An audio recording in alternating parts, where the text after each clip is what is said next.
All of my party members are nice and strong now, ooh. So you got Heroic Bet +1, I guess, because this is showing the upgraded version that I don't have yet. Crimson Rod. Meteoric. Iron Club. Black Fists. The Craftsman Box Cutter. And then the one I'm not equipping yet, the Twinkle Microphone, which is the upgraded version of the Pretty Microphone, but it's not strong enough yet to actually be stronger than our current weapon, I think, so it's not currently equipped. Well, does it say 0? Is it the same strength as our current thing? Anyway, it's all being upgraded from there. Took a look through what I could upgrade so far and what I could reasonably get. Most of it's gear I don't get yet, and it's frankly almost frustratingly abstract loot. But let's see. Gothic Microphone, Twinkle Microphone. And that one's weaker. The upgraded version of it will become as strong as my current one, and that's why it said 0, because that's the upgraded version. But I can't upgrade it yet. So I'm still in the Gothic Microphone with her, but everyone else I'm on, like, the upgradable one. It's a little weird. It seems like each character only has, like, maybe, like, 2 or 3 weapons you can actually upgrade, and all the other ones are just, like, static. And I don't think it's, like, in any way observable that they're upgradable. Like, you'd think there'd be, like, maybe a special icon or something. Yeah, that's just the lightning icon. Yeah, I don't think anything on these indicates whether they're upgradable or not, which is weird, because some of them are and some of them aren't, and you think that'd be relevant information for which ones you prioritize. Like, if you see them at the store, and you have 2 different options for the same character, and one of them's weaker, but upgradable, and one of them's stronger, but not upgradable, that seems like it'd be relevant information that you'd want to surface in some way. Very strange to me. Unfortunately, every now and then you can get, like, a item at the pharmacy, like I did earlier, to upgrade something. But a lot of the stuff is just completely abstract. It's just, I don't know, man, all the guys you fight, they drop, like, a random assortment of wood and metal and stuff. And that's largely what you use to upgrade the gear, which, like, isn't very interesting, specifically because you don't really know. Let's see, there's no quests anywhere, I don't think, right? Yeah. What's disappointing about the current setup is the fact that you don't really have, like, workable goals. Like, I'm kind of writing a video essay right now about Zelda where I talk about how the upgrade system added in Skyward Sword is kind of worse than previous Zelda games, because in previous Zelda games, you, like in Link to the Past, you upgraded your gear by just doing a bunch of quests and side quests or discovering the upgrades, and it's like, whoa, I found an upgrade, whereas, like, having to accumulate, like, tumbleweeds and bird feathers is kind of a bummer as far as upgrades go, because you're like, it abstracts away the moment of triumph, of you just finding something or earning something in the moment by having it be like a laundry list of things to get. But in games like this, it's much more abstracted and kind of more disappointing, because in games like this, the list of things you need for your upgrade are so aimless that you don't really know what to do. One of my conclusions was to just go back and just do that one dungeon again. So I went back and did that one sewer dungeon to see if that would lead to me getting the resources I needed for the upgrades. And I think I might have gotten, like, 1 or 2 upgrades, but a lot of the ones I wanted, like Ichiban stuff, just didn't drop. And it's like, okay, well, that's the gauntlet of big proggers.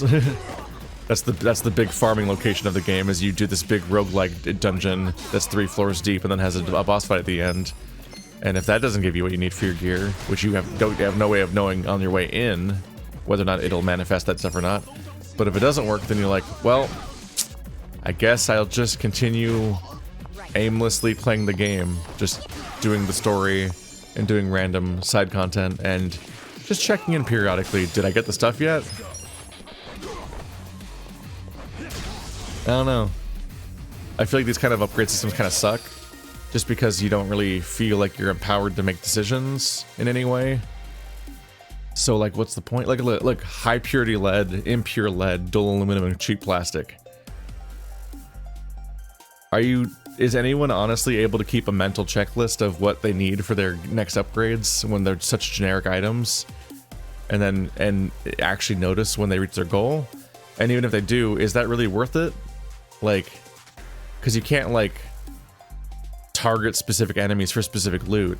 Like, I don't know, there's just better versions of this. Like, for example, I'm playing Monster Hunter Wilds right now, and generally speaking, when I need more gear, it'll be like, oh, okay, I want to craft this set. Well, it's the set that's directly associated with Raytheon, so 9 times out of 10, all of the parts that are needed to craft the set are acquired by killing Raytheon more times. So I just go kill Raytheon. And then if I'm a little iffy on getting a specific part to drop, like, what's up with that? Maybe the drop rates change based on whether or not I break a certain part of Raytheon's armor, or maybe capturing versus killing Raytheon changes the loot table drops in a way in my favor to get a particular part. Like, there's some stuff going on there.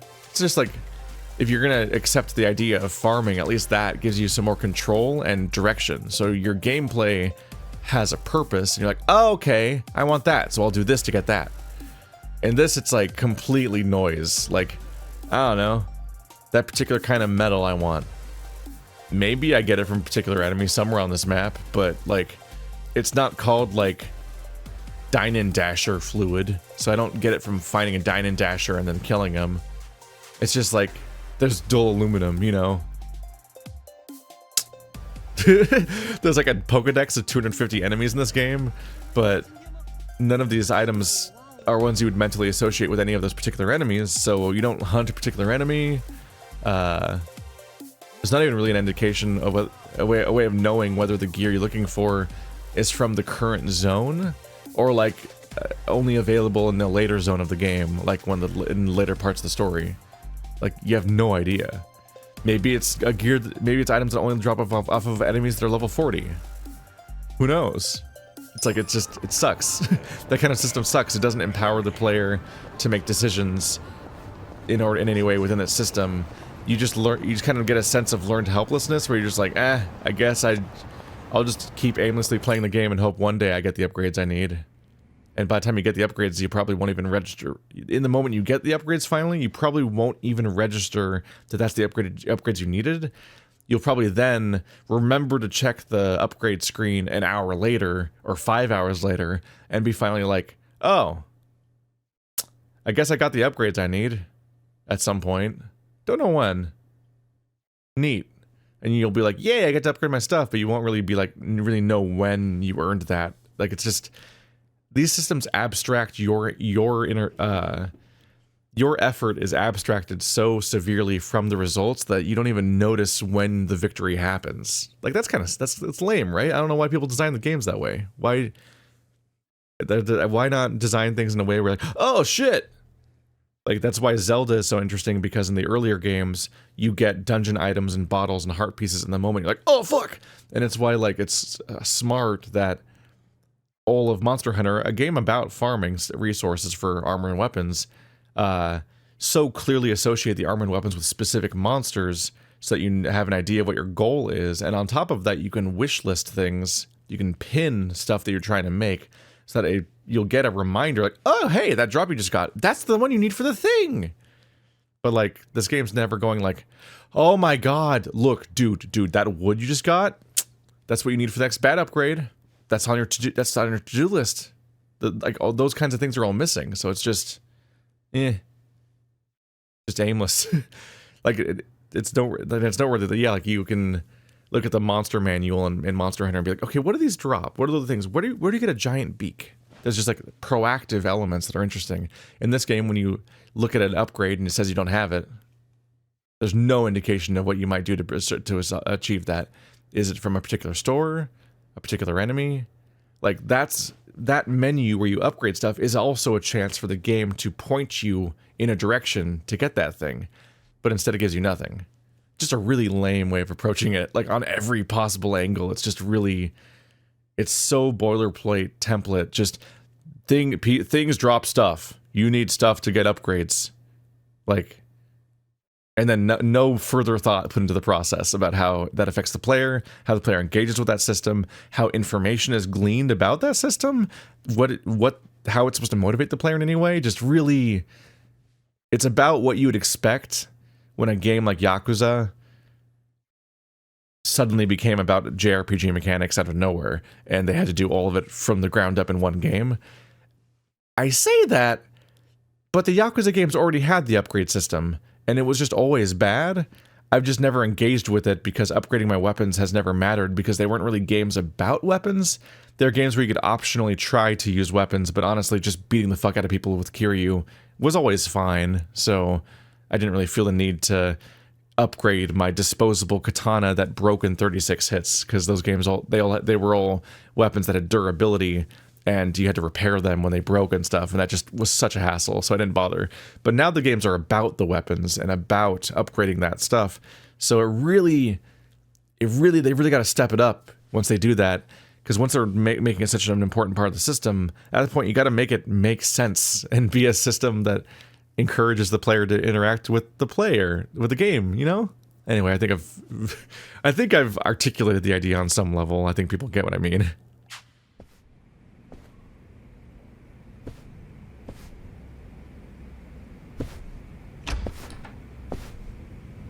I went ahead and got started. You sure you don't mind treating me? What? Are you actually able to pay? Yes. Wish I could, but I don't think they'd take this. I have so much money and the game ignores that. You don't sound like you're gonna relax during this meal. Depends on what you say. Hopefully I'll relax enough to enjoy the duck.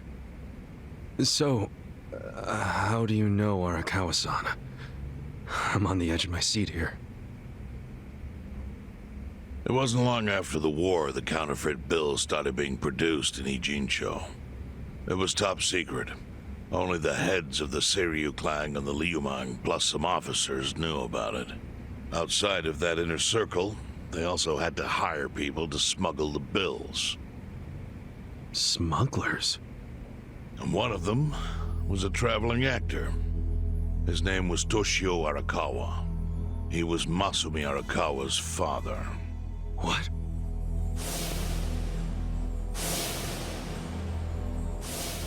One day, he came to us saying he lost an entire suitcase filled with 100 mil in fake yen. No excuse in the world could have saved him.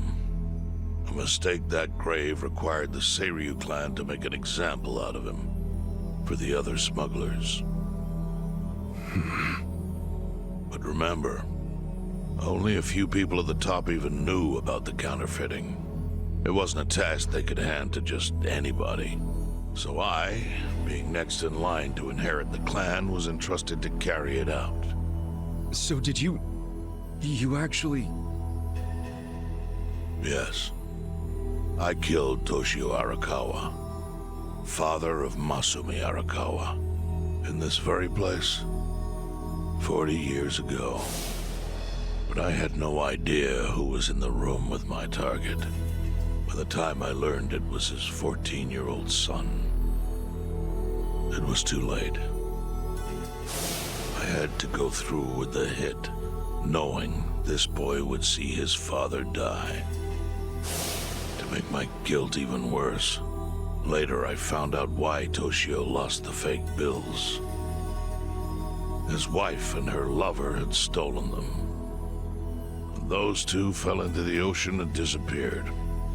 Their corpses were never even found. So Arakawa-san lost both his parents, one after the other. And his only other friends, the theater troupe, disbanded soon after without their leader. Masumi Arakawa became a drifter, along with a few other actors. They couldn't trust anyone, so what other path was there for them? Except becoming Yakuza in Kamurocho. God, that was so long. Well, that was such an interesting introduction to the game, and it's been so long that I basically forgot about it. Whoa. Yeah, the entire abused child theater troupe situation. That was a deeply interesting way to start off a new Yakuza game, especially when we didn't even know our protagonist yet.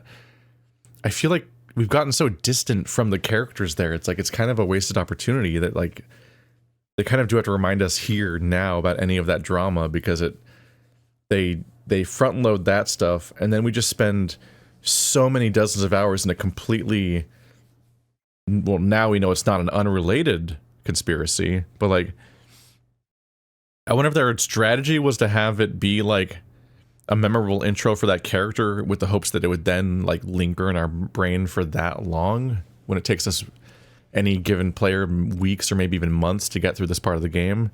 I don't know. It's interesting. It's strange. It'd be ballsy to have that scene at the beginning of a movie that largely doesn't engage with that character until the end. But a game that's like 60 to 80 hours long, depending on who's playing it. Whoa.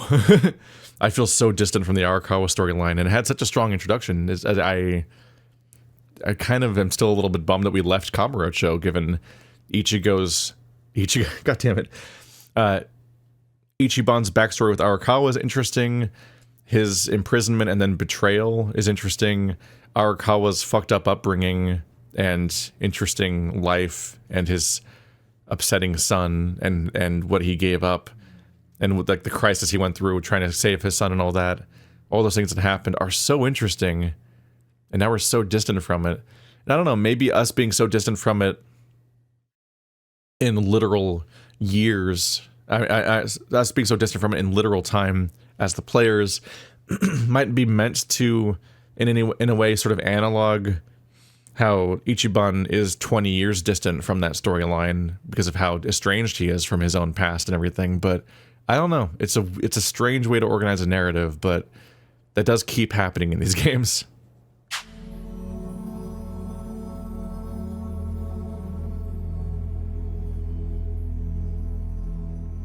So that's why Arakawa's son became a Yakuza. Hardly any choice.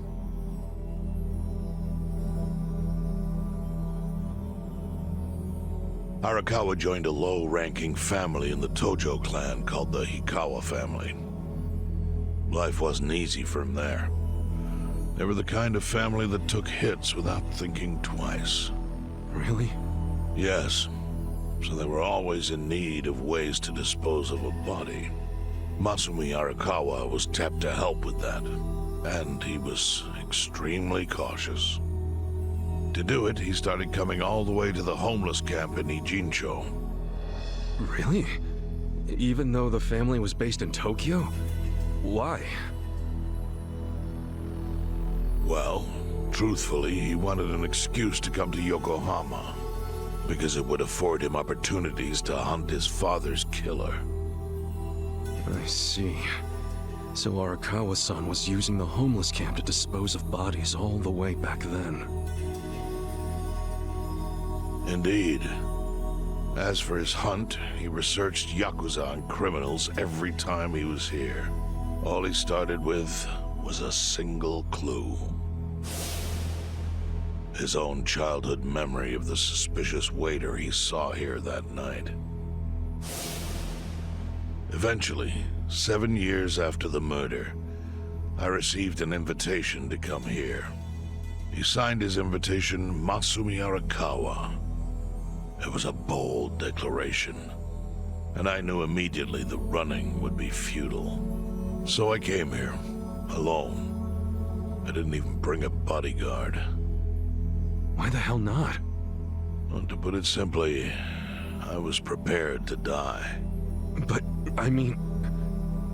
In this line of work, there are no good ways to die.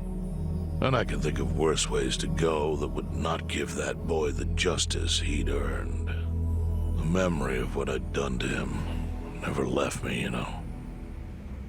It was always like a small bone stuck in my throat.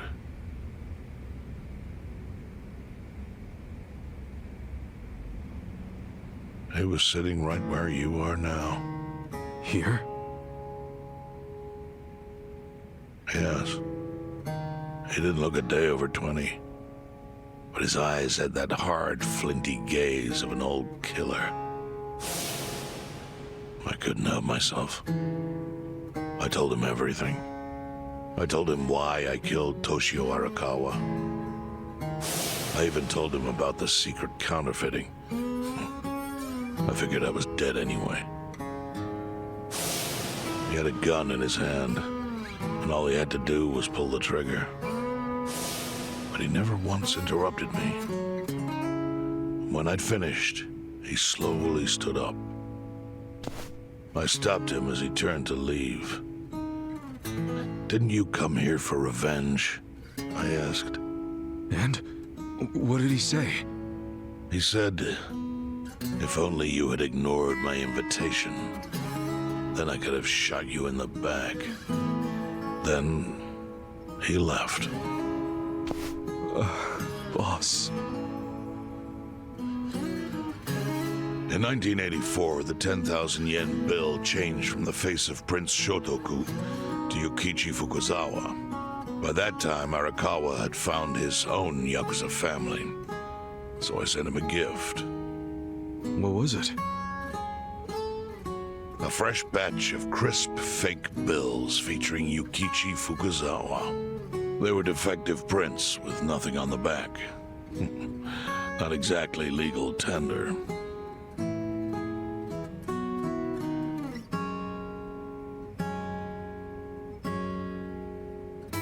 Then how was that a gift?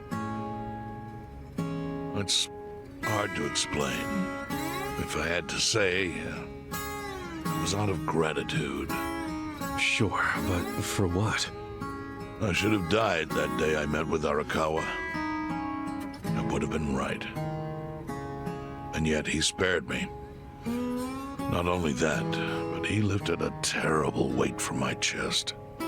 Furthermore, it's not an exaggeration to say the equilibrium among the Ijin Three continues to this day because of him. Wow.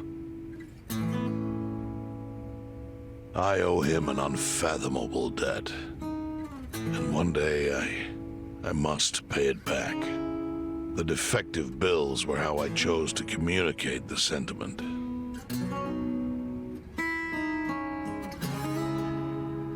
The counterfeiting secret is Ijincho's weakness. And it was only thanks to Arakawa that the Ijin Three could continue to secretly wield that power. But of course, that means if he ever feels like it was a mistake to let me live, he can use the fake bills to unravel everything I've built. The gift wasn't the bills themselves. They were leverage. I actually wrote something on the back to that effect. Neither justice nor mercy should tip the scale. It means that those in power must reward and punish where necessary. I felt it was an appropriate message. I suppose the writing is faded at this point. Whoa.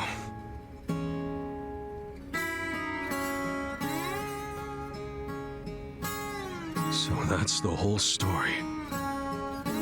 They show Up black till this smoke like it moment. revealed itself. But now I'm sitting across from a man holding one of those fake bills. Which, of course, is a message from Arakawa that only I could understand. The message is, Masumi Arakawa sees you as a beloved family member. Arakawa-san thinks of me as family.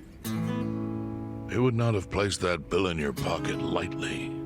Do you see its significance now? After everything I've told you? Arakawa was There's almost bizarrely no confident doubt they'd in my meet. mind that Arakawa did not want you killed. So he didn't shoot you out of malice. He shot you so that you would be brought here, be saved by the homeless, and eventually meet up with me. Do you see? That's everything I can tell you. That's plenty. Thank you, Chairman. I see it all now. I always kind of figured. The plan sounds completely insane when he says it all out loud like that.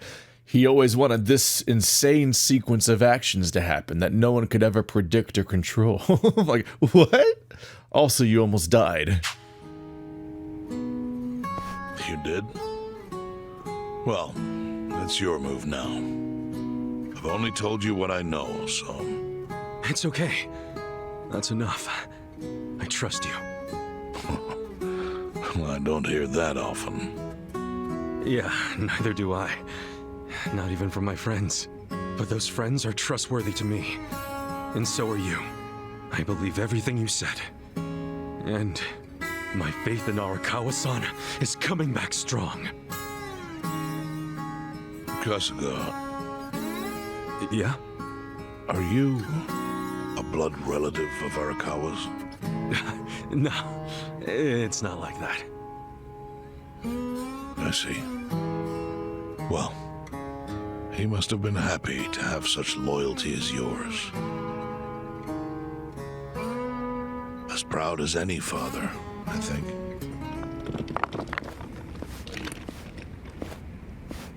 Now to shoot him with a gun under this.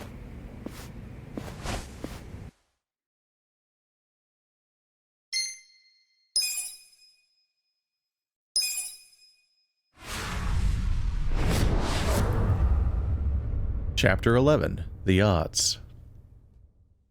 Nagatacho has been rocked by party chair Ogikubo's sudden retirement due to illness. Long a central figure in politics, Ogikubo was the Prime Minister's last ally in keeping Parliament together. An election shall be held to reaffirm the will of the people. I look forward to a new Citizens' Liberal Party and a new cabinet. The Prime Minister made more shockwaves later that day. In the afternoon, he announced he would appoint Ryo Aoki to Ogikubo's now vacant post. Aoki will be the first sitting governor to also serve as the ruling party's chair. This bold move is sure to have ripple effects.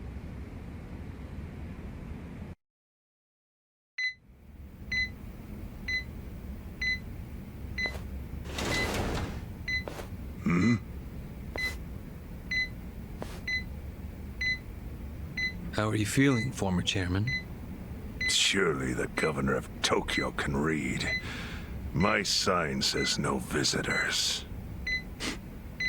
Oh, suddenly rules are important to you. Naturally. Shouldn't you concern yourself with the rules you've already broken? For example, counterfeiting. Your crimes put the entire national economy at risk. Do you know how many lives were saved by what you call a crime? Hundreds. Any politician can say they built a road or passed a law. But how many can say they caught people who fell through the cracks? You think you're talented enough to do that in my stead? Oh, I've got plenty of talents.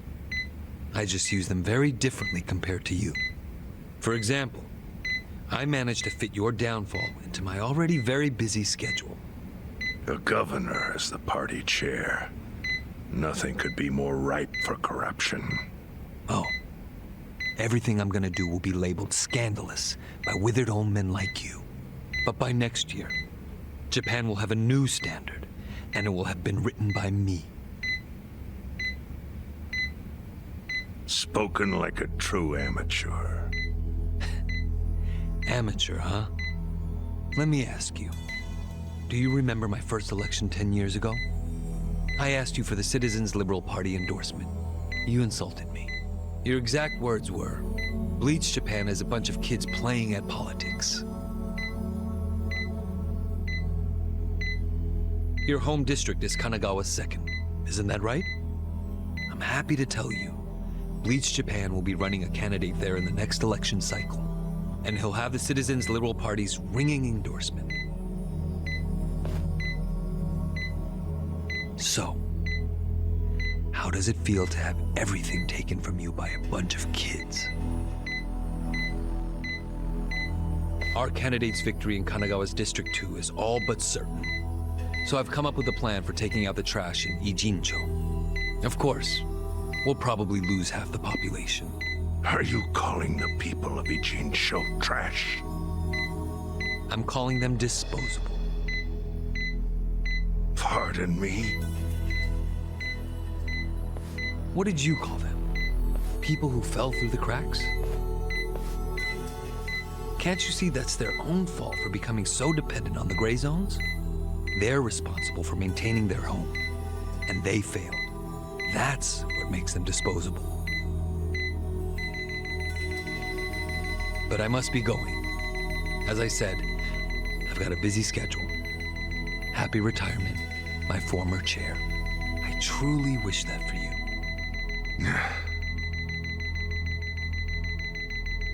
I hope you'll visit Ijincho after its beautiful new developments are complete. You'll hardly recognize it, and I can't wait to see the look on your face when you see it.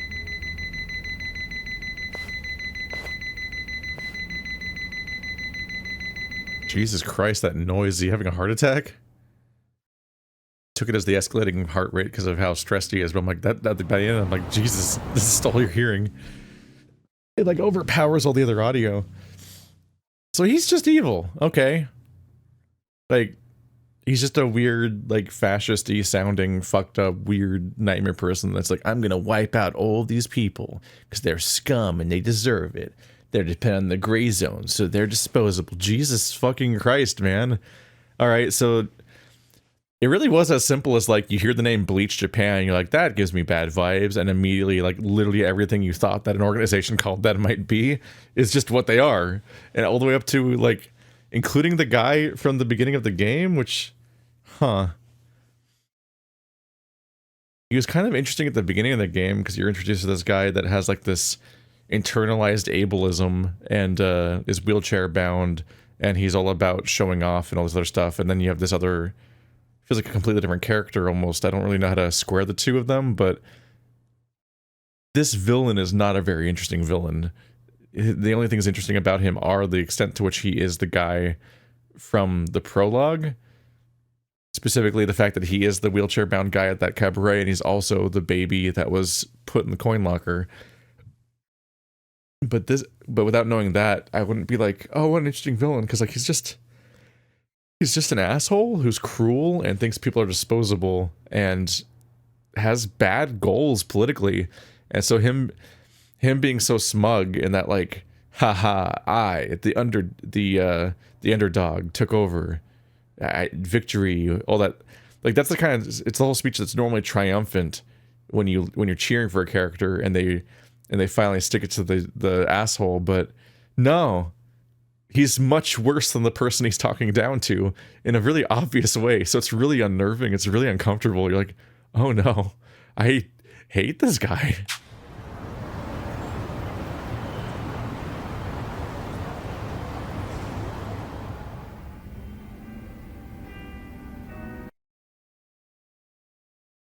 So, is your hideout? Yep, go ahead. Make yourself at home. I'd love to, but, where could I even do that? Yes. The square footage of this place leaves something to be desired. Well, excuse me. I'm hearing some pretty high standards for a couple of pad crashers. We're not crashing it. Nanba-san gave us permission. Nanba-san doesn't own this place. Who the hell says no to Jungi Han when he has to stay the night? I mean, it's freaking Jungi Han. Hey, where are the rest of your people now that Komijul HQ is gone? They're fixing the surveillance system. It will take some time for it to be fully restored. Well, I get why Jungi Han is staying here, since this place is a pile of ashes. What's Zhao's excuse? It's not like I could just keep living in Qingchen after stepping down from the Liumang.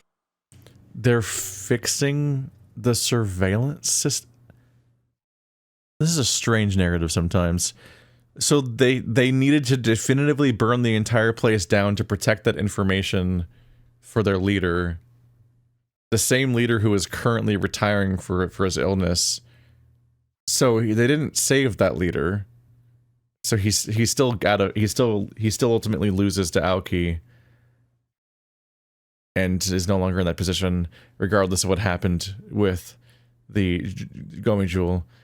But sure, we burned the entire base down and destroyed all of that all that infrastructure and all those devices to protect him, even though it didn't work because he's still gone and being bulldozed over, and probably it might be out of the narrative from here on out. And now they're just going to rebuild it. Like at the very least, you'd expect that to be the definitive ending of that organization and that storyline, at least in that form. You wouldn't expect them to ever be the spider anymore, but they're just rebuilding the spider web. That's, just gonna it's like they're casually hand-waving the consequences of that sequence away. Very strange. Wouldn't have sent the right message. So, I've joined the ranks of the homeless. Still doesn't explain why you need to stay here. Maybe because information collects where people do. And this group does seem to be in the know. We do? But we don't even know what happened to Bleach Japan. Did the police ever put a stop to all that craziness? The police? Kasuga-kun, haven't you seen the news? No, I haven't had the time. Well, Bleach Japan's reputation in Ijincho, hell, all of Japan, is golden after the Komijo thing. What? Oh yeah, you wouldn't believe the headlines. Despite peril, brave Bleach Japan topples Komijo gang. Grassroots org achieves what police never could. Shit like that. Wow, great journalism. No spin at all. Illegal That's not even the worst vigilantism? of it. The reports say that Komijo committed arson during its fight with Bleach Japan. And in the blaze, Bleach Japan director Ogasawara perished. He's dead? Wait, what happened? He was definitely alive after the fire. That's when we interrogated him. Yeah, then the Omi Alliance rescued him. Why would he be... Wait, did they? Yes, they probably killed him. I had that thought right away. Strange. So we exited that scenario with a specific series of outcomes, all seeming certain. And then they're reversing like every single one of those outcomes to the point where it's like, why'd they even resolve the scene the way they did at this rate? The guy who escaped actually died. The guy who they protected actually is out of power. And the thing that was destroyed is actually being rebuilt. So it's like, eh. At least he died the way he wanted to, as a hero of the revolution. That guy? A hero? Why'd they kill him? Because he squawked like a bird when you interrogated him. Why wouldn't they off the guy? Now they're just milking his death for all it's worth. Honestly, it's a brilliant move, making it look like he died in the Komijo fire. No crime reports, cops and doctors wouldn't bat an eye. And Bleach Japan gets a nice, tragic death to go on about. Damn. I wish we'd picked a fight with dumber enemies. But what can we do? Go to the police and explain how we abducted Ogasawara? What would be the point? Half the force is on Mabuchi's payroll. No, they would just book our asses. So Aoki has everyone marching along to his little tune. All in step. Young master. Okay, Bleach Japan's got us by the short hairs there. But what about the fact they were trespassing on Komijo property? Well, they must have figured the public would think the ends justified the means. And they were right. The public thinks Bleach Japan is the hero of this story. The police will never prosecute them for trespassing. At this rate, the Komijo and the Liumang are going to be extinct in Ijincho. And people like you who give us shelter will be an endangered species. I wish I didn't have to say this, but I suggest you make other living arrangements. I can't. I'm waiting for someone to contact me here. Who?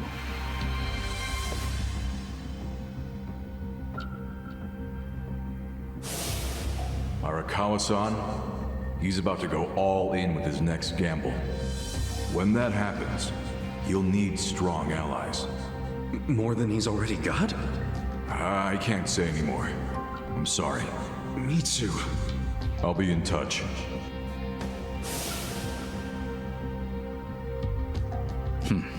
Well then. But isn't Masumi Arakawa the man who shot you? The boss wasn't trying to kill me. He shot me so I could live. Sorry, but don't you think that's still kinda fucked up? Yeah. It's a long story. Buy me a beer sometime and I'll tell you all about it. But right now, while we've got you on the team, we need to get shit done. And we need to stock up on money and supplies because nobody knows what the hell will happen next. That's for sure.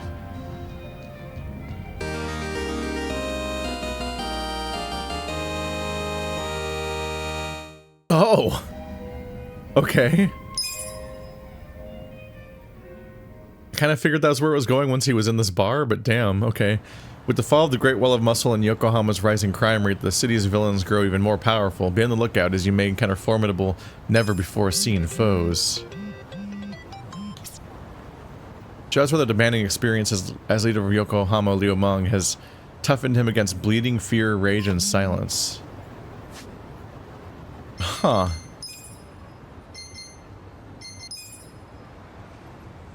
They just throw him in there, huh?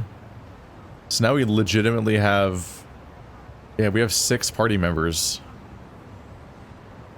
Besides my main guy, I mean. Like, we have 6 people to swap in and out. That's gonna be a lot to keep track of. Give you a go.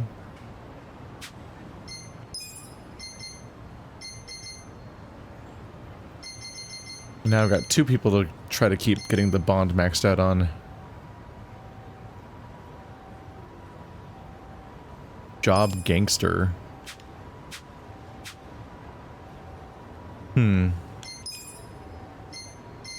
What's your default weapon?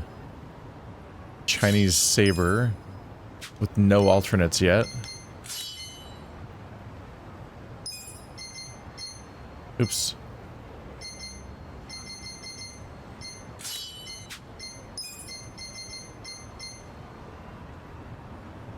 Whoa, MP increases by 80.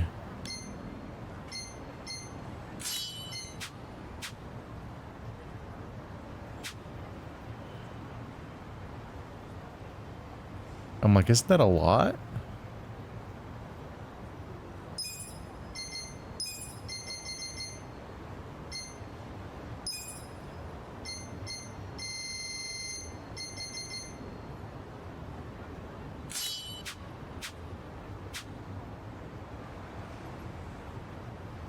And now she has a ton. It's a lot of opportunities to heal and stay on top of that.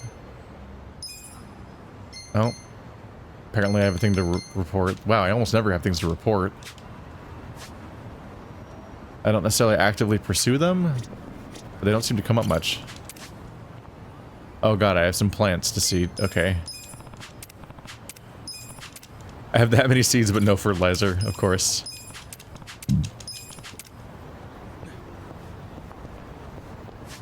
See how it goes. Has this chapter populated itself with new things? It seems this chapter does not have any side quests. I kind of figured, it felt like that was the last hurrah of new side quests, like they all just kind of got flooded in all at once, and that was like the end of there being new side quests for this region, maybe?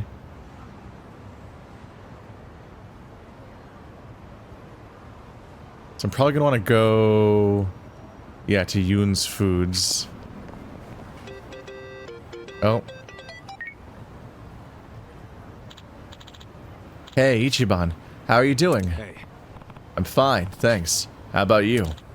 Oh, good, good. Can I ask you a favor, though? Sure. Think you could take out the trash for me? Trash? I don't mind, but why? Oh, I'm just cleaning house at my place, and there's some stuff I don't need anymore. No rush. Just stop by when you have time. I can't lift it all. I'll wait for you at my place. It sounds like code, except for the part where it's take your time. Because I definitely thought take out the trash meant like, hi, beat up these Bleach Japan people, please. Help. Yoon's Foods should be in the middle of this district over here.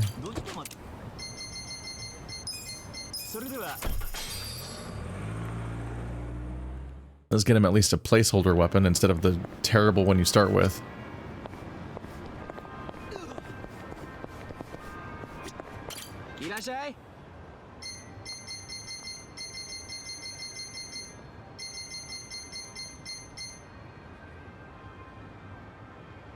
I'm looking at the wrong character.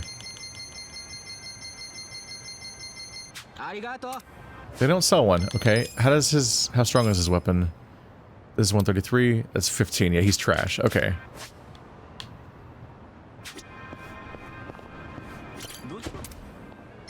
And then we're gonna have to go to Chinatown. I've never found another taxi here, which makes sense. It's a walkable area. I do keep wondering if there's like a closer one to get to where these stores actually are.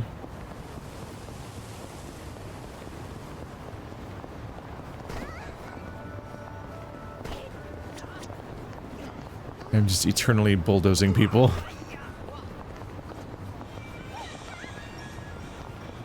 I'm a bad person.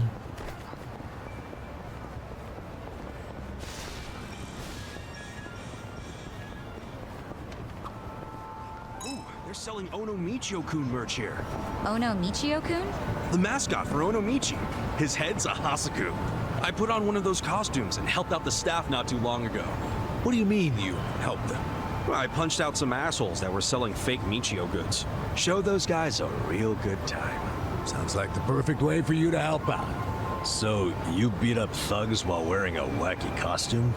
No, you should give it a try, Nanba. Might suit you, too. No, sir. I wouldn't be caught dead in that thing. Last thing I want to do is get my ass handed to me looking like that. Well, you got me there. You were all there. I guess they're all canonically not there during side quests, and that's why they don't interact with them. I'm like, but you were my whole party of adventurers that helped me fight. That's a plus 79. Is it the only one? Yep. Master's Saber. There we go. Significantly stronger. So that's good. And I guess while I'm here, maybe we'll take a look at the vocational school. Can I go through this area? No. Oh, they're going that way. I can avoid them. Maybe. They don't turn around right now. Leave me alone. Oh god, there's more. There's so many foes. Oh yeah, by the way, back here is a gambling hall. I don't think there's any story content here. It's just they always have to hide the gambling because gambling's illegal. But doing a video game, doing fake video game gambling's fine. So each city has like increasingly hilariously hidden gambling places. So you can play blackjack and stuff and poker, but specifically the crafting item that you can upgrade for this guy is here. You get it as a prize here. But I literally just bought the number of chips that it costs and then turned those chips into the item and then left. I didn't actually do any gambling. I'm like, I can afford this. It's not even expensive. It's just apparently the good item that you can give him that you can actually upgrade is only available right there at that one vendor. Weird. Especially since like you could I think you could easily beat the game without ever finding that location in the first place. I keep missing the front door of this place. Hey, Kasuga-kun. Hey, you're going to a vocational school? Yeah, can't say I ever saw myself doing it at this age, but feels pretty good when you pass a test. Huh. Think there'd be something for me there? I'm not certified in anything. How about a chef's license? You're pretty good at cooking. I'd probably want something a little more fitting. Are there any certifications for assassination or shit like that? I'd like to take that test as well. Perhaps I could start at level 2, however. Guys, are you freaking serious right now? We have normal friends. Can I help you? Which exam would you like to take? Let's see. Style, confidence, and charisma are lowest stats right now.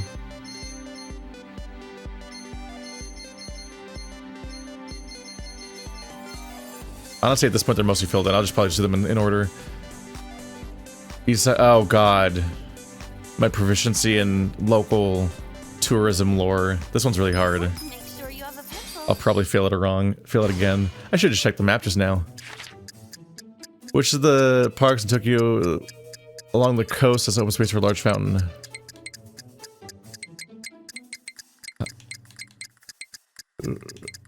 I don't even remember what I put last time and whether it was right or wrong. Fuck. Tamagami. Which of the following arcades games currently set up in the blah blah blah? I said it was Virtua Fighter 2 and it was wrong. It's Space Harrier, right? Which is the name of the racing activity you have a community part that's quickly becoming all the rage for both young and old? Dragon Kart. Which of the following is the name of the subway station located at the heart of Isazaki Jinsho? I don't... Jinai Station. What is the name of the river that flows through Isazaki Jinsho? Is it the Sakura River? Sakura River? The Bara River.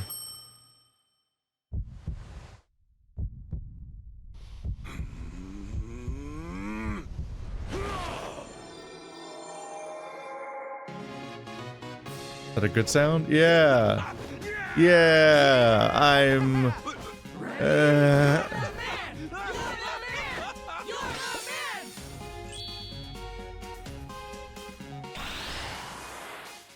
I'll take it. Damn. I was only wrong about the first one. Hamakita. It's Space Harrier, Dragon card, those two are easy. That one was just vibes. Maybe I remembered it. I think I do remember Sakura now. From getting it wrong before. Further reinforcing the idea that just taking a test and getting it wrong and then trying again leads to better results than you actually learning the material the first time. Sometimes. Music proficiency. I'm so good at classical music and stuff. I definitely failed this one before too, right?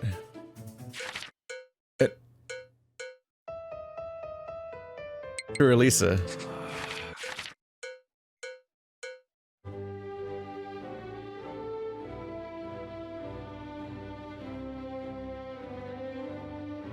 Bird, help! Violin concerto? Which musician composed Moonlight Sonata, Ode to Joy, and Fifth Symphony? Beethoven?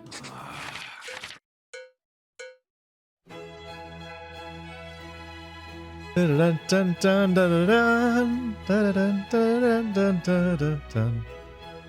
don't fucking know. It's just named after one of the seasons and that's the whole name? It feels like it would be spring in vibe.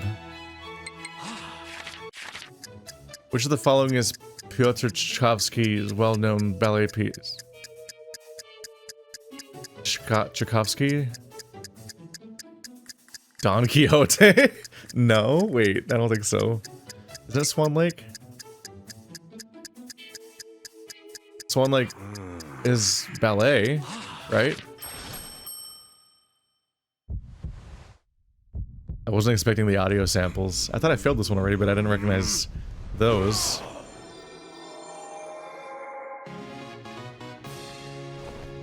Damn, I did. Okay.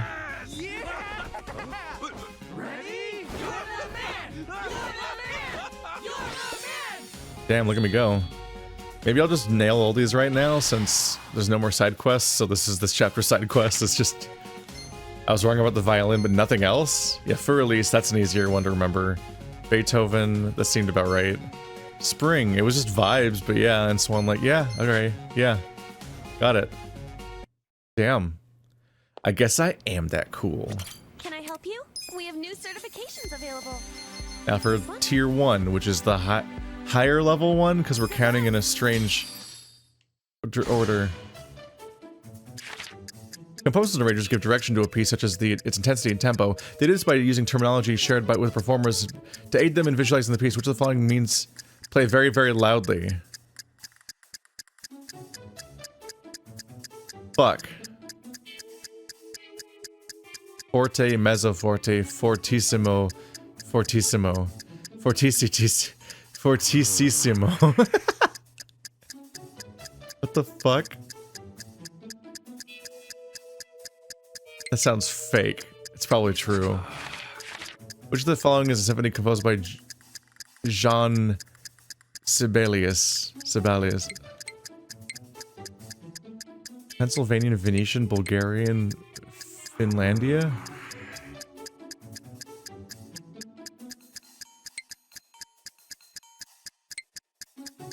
Bulgaria. I'm so fucked. Which of the following is an opera composed by Italian composer Giuseppe Verdi? Faust. Which famous musician is known for compositions such as The Magic Flute, The Marriage of Figaro, and Don Giovanni?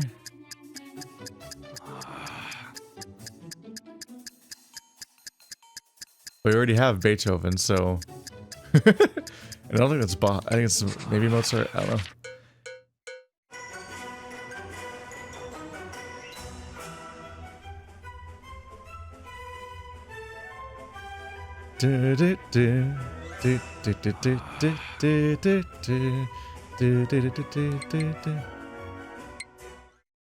Comedian's Gap. I'm in trouble. I need Bird's help.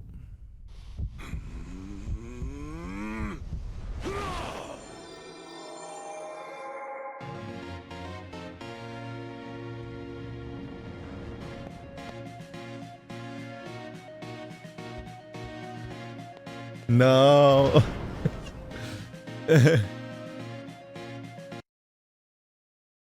Just tab out. Bird.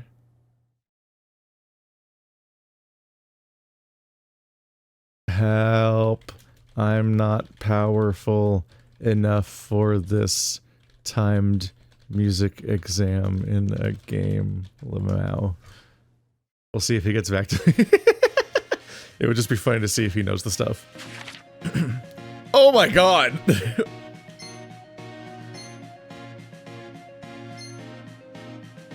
Only Mozart. The only correct answer. Can I help you? Let's try the other exams real quick. Pharmacology. Medicinal properties and compounds sold in everyday drug and grocery stores.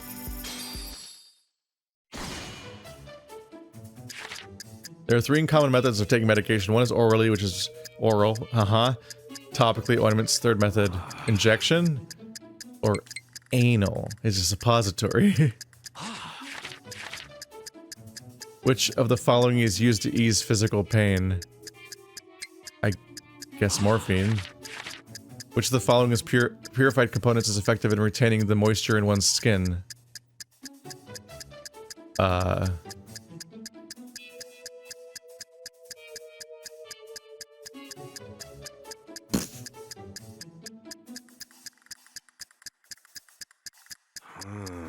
White petroleum?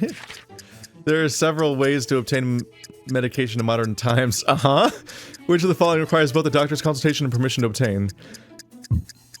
Prescription? Regulated? Prescription isn't always regulated, though. Controlled? I guess that's the most correct one. Regulated is too vague. What is the chemical compound found in antiseptics?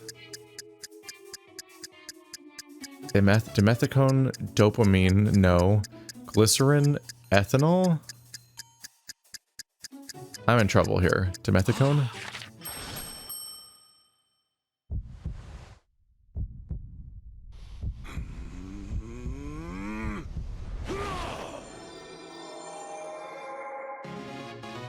Yeah.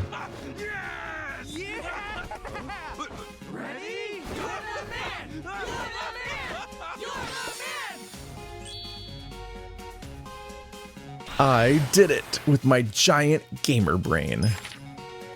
Oh, I got the first 3 right. Injection, morphine, white petroleum.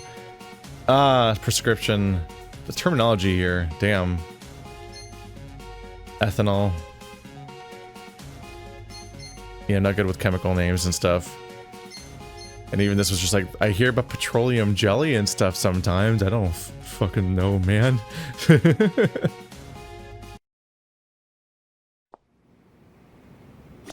Can I help you? Which exam would you like to take? Nutritionism, because I'm good at nutritioning.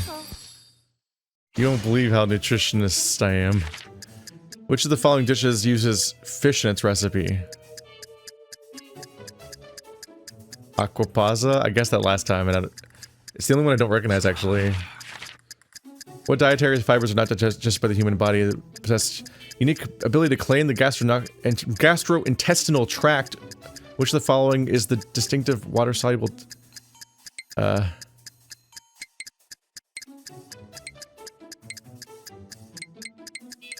chitin? Which of the following is the name of the unsaturated fatty acid found in blue blackfish? Fucking this. God, it's the same questions, too. So most people in Japan associate cheese with cow's milk. Scandinavian countries are known to make cheese from the milk of rather unexpected animals. Which of the following is such an animal? Camel. I don't think they have elephants in Scandinavia, man. Dolphin? That'd be challenging. A reindeer's a pretty Scandinavian animal, right? I don't think they have camels either. Which of the following is the component found in spicy foods such as chili peppers that can also promote one's appetite or burning off fat? Capsaicin. Easy. I don't know about this one.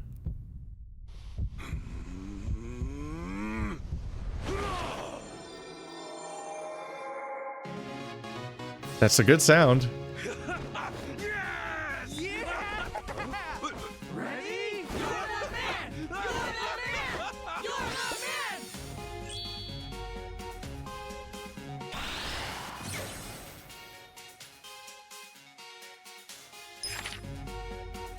It is Aquapaza. It's Pectin, not chitin. It's Doko Sahe. Wow, that's a difficult one. Doko Sa Hexa Ionic acid. Fucking. Or I put stearic acid. Alright. It is reindeer and capsaicin. Alright, we got it. Whew! Easy. God, I'm so good at video games. But I think now we're fucked. Which exam would you like to take? There's only 2 remaining, the music one and the one I can't take until I take the music one. Shit fuck. I've not quite heard back yet. I kind of heard back and replied a little bit. But he has not committed yet. Music proficiency.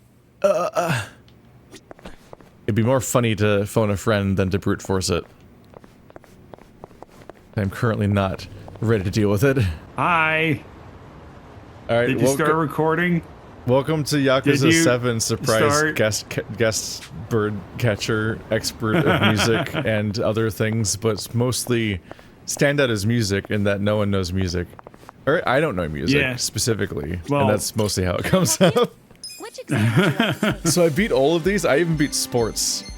And I beat Sega, which was hard because it was Japanese Sega games, so I've never heard of them, like Sakura Wars. God.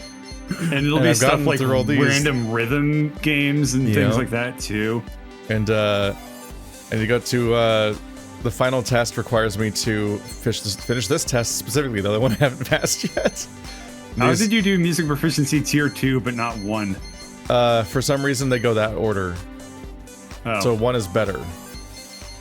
1 is stronger, harder. They're doing that thing. That kind of makes sense. And this game, you level through personality by going to school, which is the most unrealistic thing that's ever happened. But I get 50. I get 50 kindness and style if I can do these, which I guess. I guess these are both charismatic stats, and I did rope you into it. So in that way, I guess it makes sense. Yeah, I don't know what you just implied.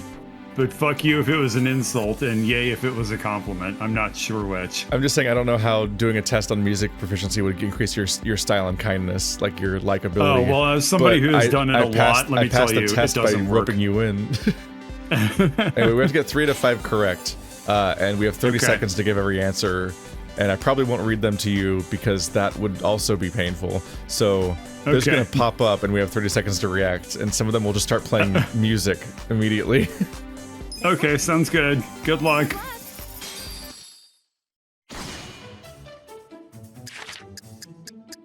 The opera composed by Giuseppe Verdi. God, I think it's Macbeth.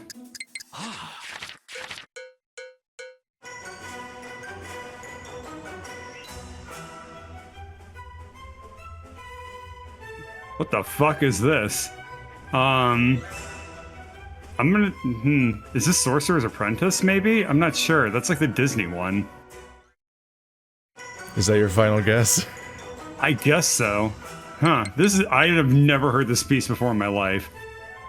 The good news is this came up last time, so it's actually this one. Okay. A symphony composed by Jean Sibelius. Jean? Sibelius? Sibelius, it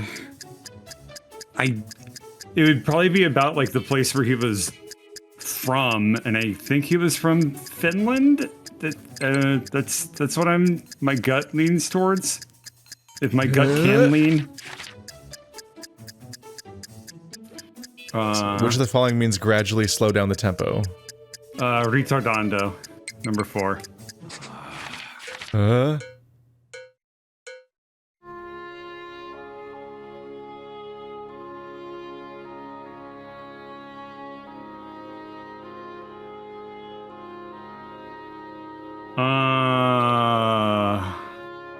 I hate how these are named.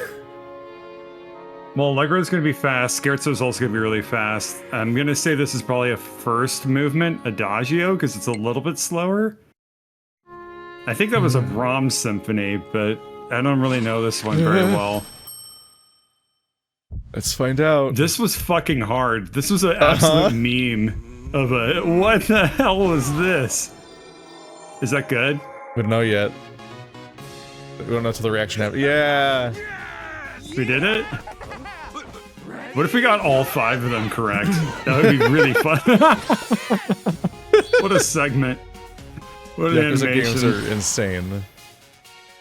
How do we know? The last one's wrong. Okay, good.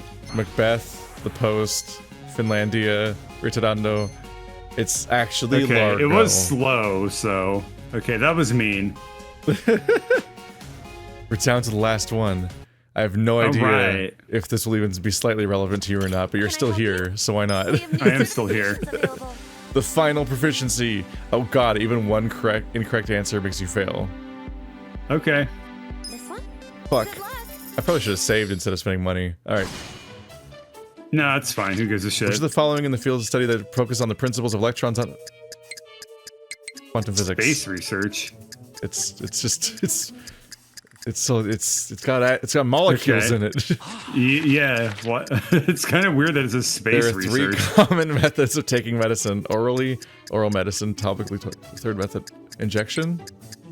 Chinese medicine. Chinese medicine. In Japan, which of the following laws pertains to hazardous materials and hazardous material handlers? Fuck.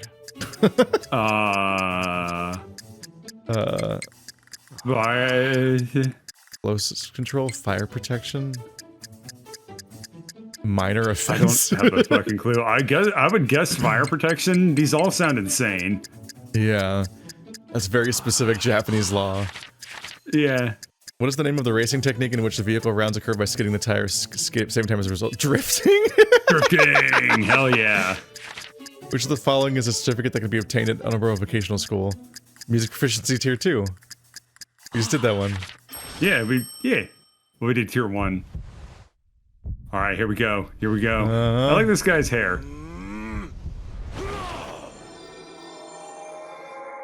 Come on. Yeah! Oh my god. You don't even get to see the fail screen. Well, you didn't save, right? Just go back and lose. Show it to me. Alright, well thank you, Bird. This was stupid. You're welcome. I'm glad I could. Music's really hard. And you know at least what some of the words mean. I was surprised you didn't recognize any of the songs. I was like, oh fuck, I'm in trouble then. Yeah, I mean, there's like 1,000 waltzes. They all sound the exact fucking same. They do.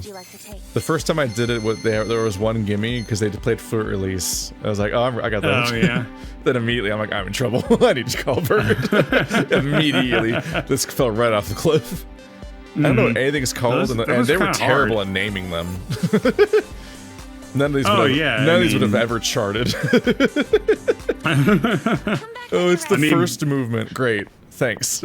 Yeah. Asshole. Well, I mean, back then they thought that they would just perform something once and then never again. And that would be their one song. Like, yeah, this is my work. Like my 1812 symphony because it was composed in 1812, and I thought it would never be played again.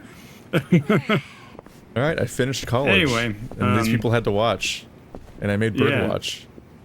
Yeah. That was fun. All right, see you in a couple days again. Bye. Alrighty, that happened. Can I help you? Which exam would you like to take? So I did them all. I'm surprised I did that one on my first try, actually. I was scared that I'd get them all right in my first try, but had to get them all correct in one go. But apparently they were recycled questions, but also a bunch of them are recycled questions that I didn't happen to get the first time, because there's definitely some new questions mixed in there too. But there was enough old ones. I'm like, okay, these are recycled. Can I help you? From the pool. Miyakoshi-san, can I talk to you for a bit? Yeah, sure. Huh, never knew you liked lilies. Yes, there's something so tranquil about them. I bet she'd be thrilled if I bought her a bouquet of lilies. Okay.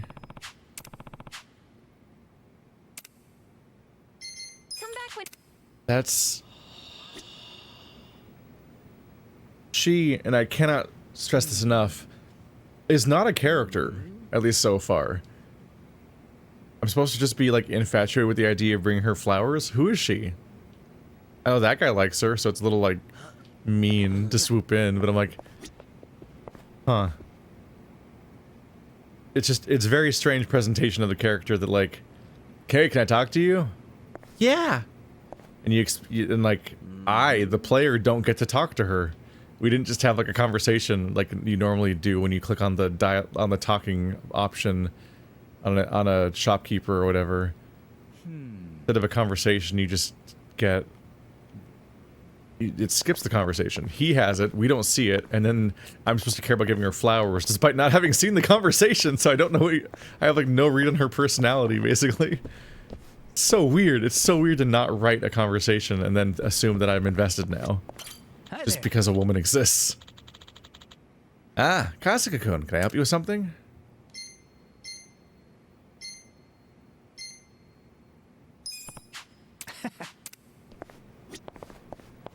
Huh.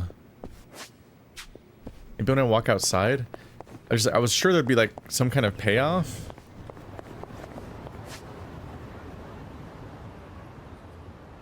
Huh. Weird, right? The game, like, doesn't even acknowledge the fact that you did it, you finished it. After all that build-up, that's kind of weird. Oh well. I half thought there'd be a side quest that pops up when you complete all of them, and I partly thought that, if not that, like, I thought obviously the game would at least be like, wow, Ichiban, you did it! You solved all of the things! Crazy! Good job, you've come a long way. Wow. It's like, it's just, instead it's like graduating, it's like finishing real college where you just kind of leave. They built it up so much about who you'd be as a person and like the journey to it. It's weird with how much with how they talked about it all. I'm looking for the taxi. With how they all framed it all and all, it just really seemed obvious that they would. The hitbox for that is weird. It just seemed like there'd be like some kind of emotional scene about how far we've come, or even a farewell. I don't know. I guess I'm done forever.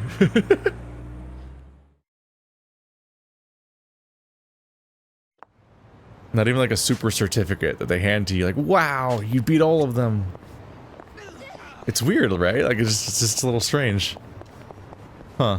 Oh. I should go here to refill the damage I just took and also give our healer maximum healer juice.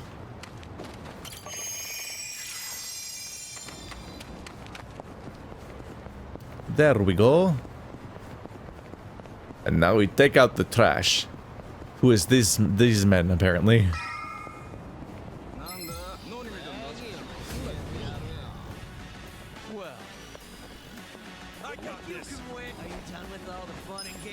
guys are a bit higher level. I have a lot of attacks on this character at this point. I probably gained like 3 or 4 levels from doing the dungeon again. There's officially just a fuck ton of abilities at this point.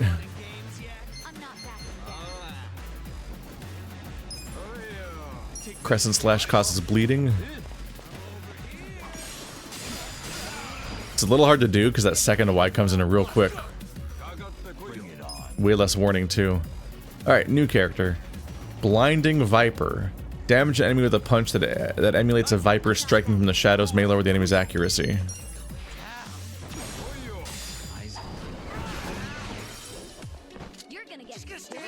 Doesn't even need a sword.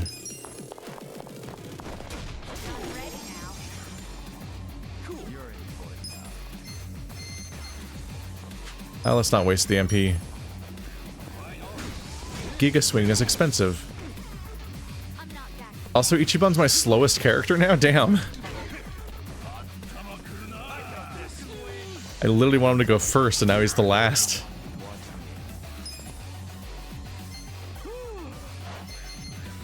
Neck Twister.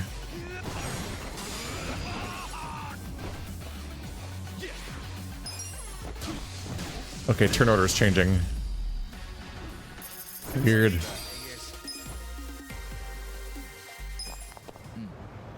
Now I've got lumber. Oh, the trash is literal.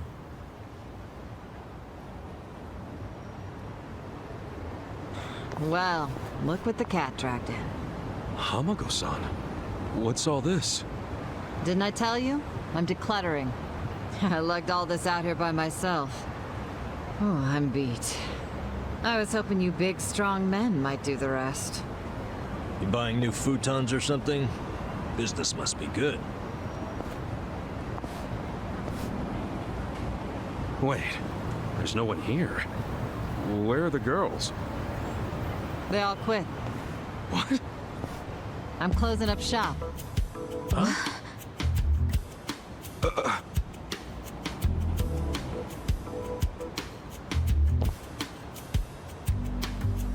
Ijincho Revitalization Shelter. It's a facility in Hamakita Park. Bleach Japan set it up. Girls from the industry and their families can live there free of charge. For free? Damn. And all your girls went there? Sure did. Why wouldn't they? The facility's offering job training and legal help with visas. No better place for girls like them who don't have citizenship. And Bleach Japan is behind this whole operation? Yeah, they're being useful for once. They're gonna open more just like it, too. Why didn't they do that first? My place and turn it into a shelter. But then what are you going to do? This place is your bread and butter, isn't it? Oh, they thought of that. They gave me a job at the shelter. I'm gonna be the dorm mother. Well, it's good pay, and perfect for a feisty old gal like me. Gotta say, I'm coming around on these do-gooders. Come on, Hamako-san. Don't you remember what they put you through? I don't like the phrasing, I'm coming around on these do-gooders. They weren't do-gooders. Just because they're like sticklers for legality doesn't make them do-gooders. They were fucking horrible monsters. Abusive nightmare people that hunt people in the street. It's awful. Yeah, sure, they were annoying. Bunch of kids tramping around shouting shit they heard in prep school. But hey, now they're putting their money where their mouth is. It wasn't just a bunch of whining. They actually did something about it. And apparently the shelters were Ryo Aoki's idea. I have to say, it's pretty damn genius of him. Not to be a downer, but don't you think he's basically just buying votes? Once the election is over, I bet you he's gonna forget all about these shelters. Yeah, seriously. Politicians pull this shit all the time. What is genius about it? Like, it's good to have women's shelters. It's good to give people free job training and get them back on their feet and give them access to visas and give them a legal route towards a better life and feed them and shelter them. That's all good things. Nothing about it's clever or genius. It's just the bare minimum of what you should be doing as a government. Strange phrasing. I don't like the weird hyper-positive language she's using. I can see why she'd be happy with it, because like if she genuinely did just care about the girls, like their well-being and so on, and then this is good news for everybody. But she says such weird things in every other line. You don't know him. You can't just assume he's like that. Besides, you got some better option for my girls? Any spare rooms you'll let them live in? I'll have you know, Aoki-san came all the way out to Ijincho today. Wait, he's in town? He's attending Ogasawara-san's funeral. See? That shows he's a good guy.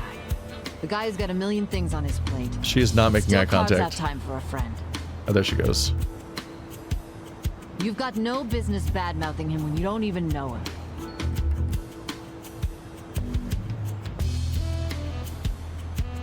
He's really defensive. Here in Ijincho. You gonna go see him? Yeah. There's stuff I want to ask him about. Me too. Like what his connection to Horonouchi is. You guys are nuts. Oh, what's your plan? Stroll up and demand a meeting with the most powerful man in Tokyo? Oh, funerals are easy to sneak into. Everyone's too polite to ask questions. Why are you supporting this lunacy? Funerals are easy to sneak into. But do you mind if I get rid of your trash some other day? Like out of experience? What's wrong with now? There's just this thing I gotta take care of. Fine. Just don't leave me hanging, okay? Wouldn't dream of it. So does anyone know where this funeral is? If it's in Ijincho, it's gotta be at the morgue on Central. That's where Nonomiya's funeral was. Oh, yeah. All right. Let's roll on over there.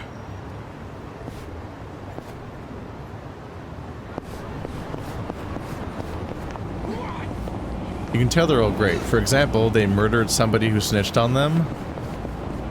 They attacked people in the street over and over again. We also do know him, both in the past and via our omniscient camera that shows us stuff that Ichiban doesn't witness. And none of it's a good sign.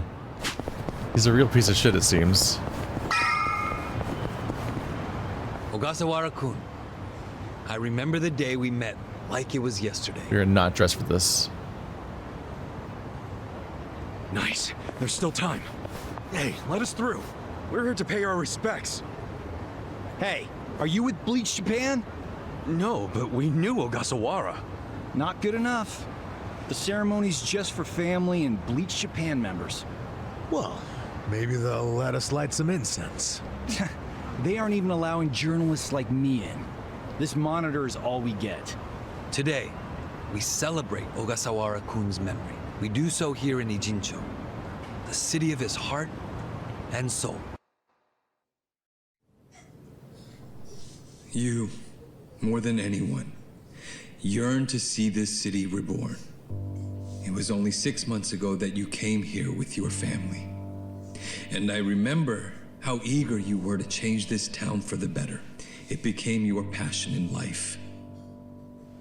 But one cannot truly care about a city until they become one of its people, which is why I was so moved when you chose to reside in Ijincho. There is no greater tragedy than the dreams we leave behind in death, and yours were bigger than most ever dared. I know this as your classmate in our youth, as your peer who shared your ambitions. But most of all, simply as a friend, you left too soon. This is truly a great loss.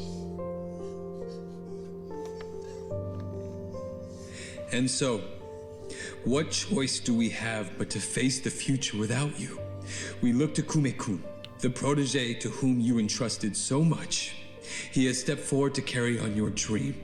And is there any greater honor than when, in our passing, someone else picks up the torch where we left it? You and I always believed we could help people find their way together.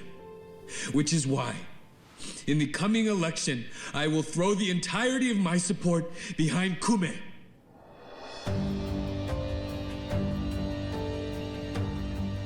I say this not as the Citizens Liberal Party chair, but for you, Ogasawara-kun, as your friend who would see your dream come true.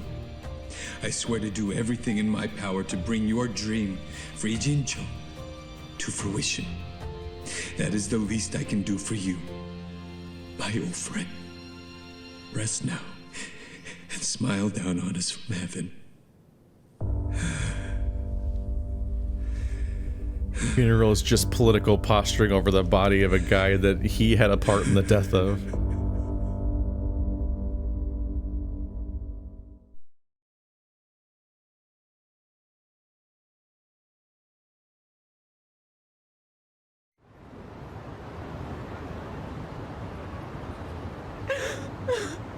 Ogasawara-san. We will continue your work for you. Just listen to this governor. He really cares. He's in more grief than anyone here, and he still gave a speech. Strong man giving a strong eulogy. If Aoki really did order Ogasawara's death, well, then he's quite the actor.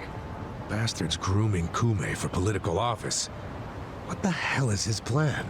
Hey, there he is.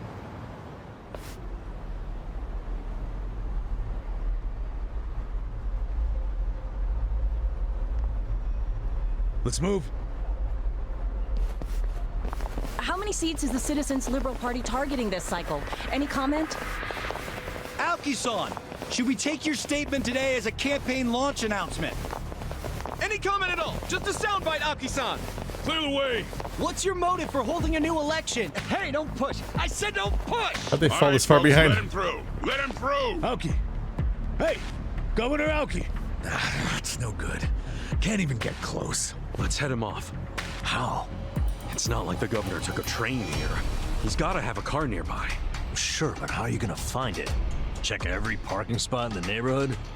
You know, I once read in some tabloid that celebrities park underground to avoid the paparazzi. Aoki probably uses the same strategy, don't you think? Yeah, that's a thought. Any underground lots around here? Yeah, there's a big one. Its entrance is by the river. Great, let's check it out. There was a secret lot this whole time? An empty lot, if you will? Right across and through there. What if he's just gonna yell young master at him again? They're like, what the fuck?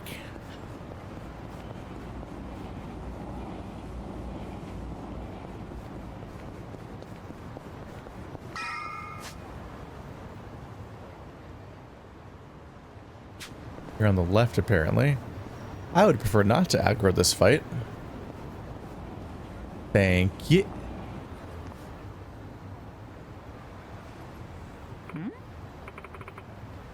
Huh? What's going on? Gutter must have rented out the entire parking garage. Damn, what do we do now? We'll never get to him like this. Are there any other elevators that connect to this garage? I think so, but if this is anything to go on, they're probably blocked off. We need some kind of hidden elevator or something. A hidden elevator. That's it. There is one, actually. For real? For real? A few years back, I got really drunk. When I came to, I was in an elevator. And when the doors opened, I was in an underground parking structure. I bet they overlooked that one. Nice. So where is it? It was... shoot. I can't remember. Dude, that's the most important part. Like I said, I was drunk. I have a fucking problem, honestly. Jesus Christ. But now that I think about it, that must mean I was in a building with a bar. Yep. And if the garage is underground by the river, then this has to be somewhere along the river too. A building with a bar by the river. That narrows it down enough, I think. Yeah. Okay, let's get looking. I feel like I've still never been drunk.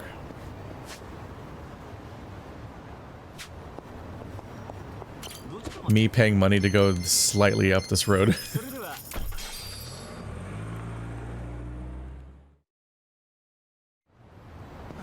To some extent, getting drunk the way that people tend to get presented in these kinds of stories, it often feels like it's like genuinely a lot of work and money to even get that far. I'm like, what the Jesus. Downing $50 of drinks? So I think somebody's ready, so I should check it on them real quick before we leave. Yeah. Shungi-han. And that's it.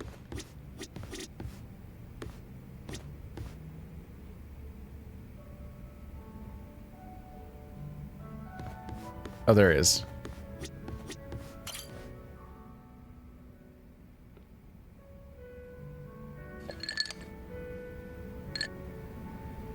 Yo, Jungi-han. If you're here drinking by yourself, I might as well join you. Is that so? Well, I have no reason to tell you no. Do as you like.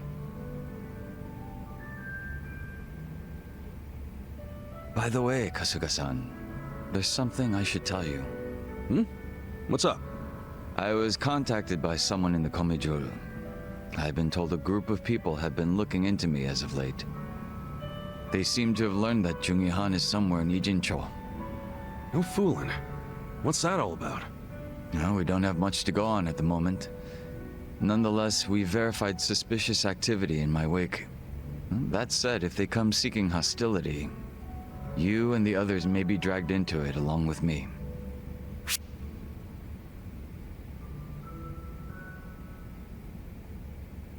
What are friends for? You know I don't mind getting dragged into your bullshit.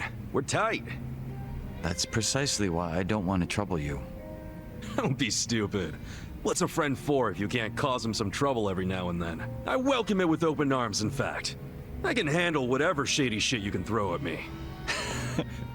Such enthusiasm. I can't say I'm not amused.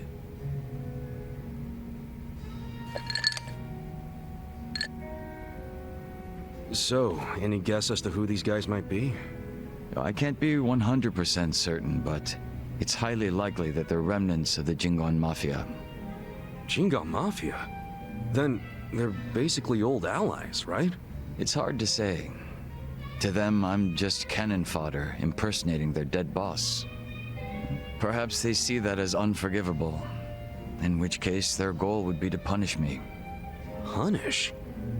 It's possible they'd go so far as to kill me.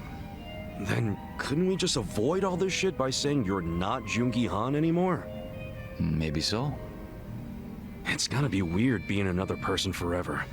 It's probably best to just be yourself, right?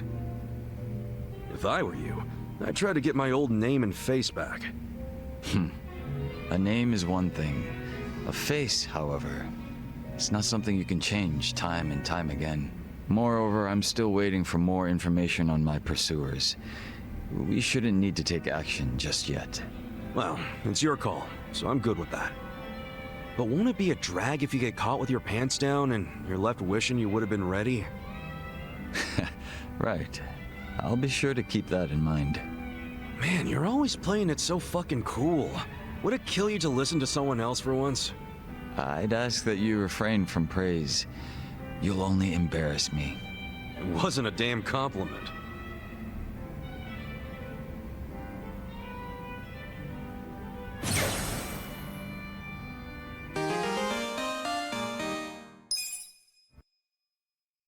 Like, stop, I can only get so hard.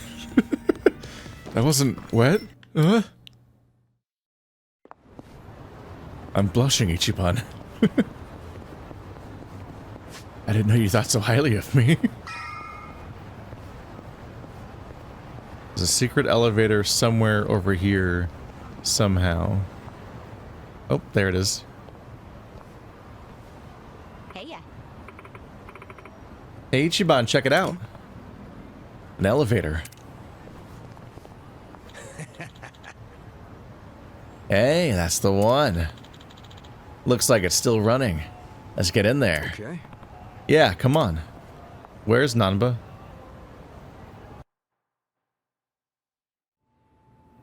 Is he with us?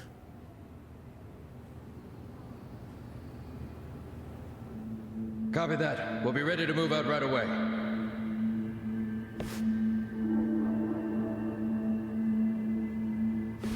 Start the car. The governor's en route. Bingo.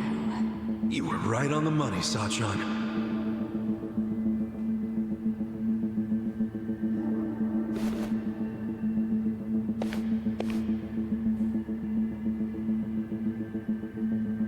Let's do this. Stop! Identify yourselves! What are you doing here? Chill out, fellas. Just want to talk to the governor. Not a chance! Get back!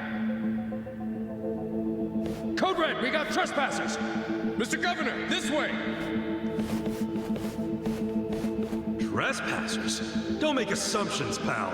That's just literally what's happening. Media? We're fans of the governor. We just want to shake his hand, okay? Not right now. Please?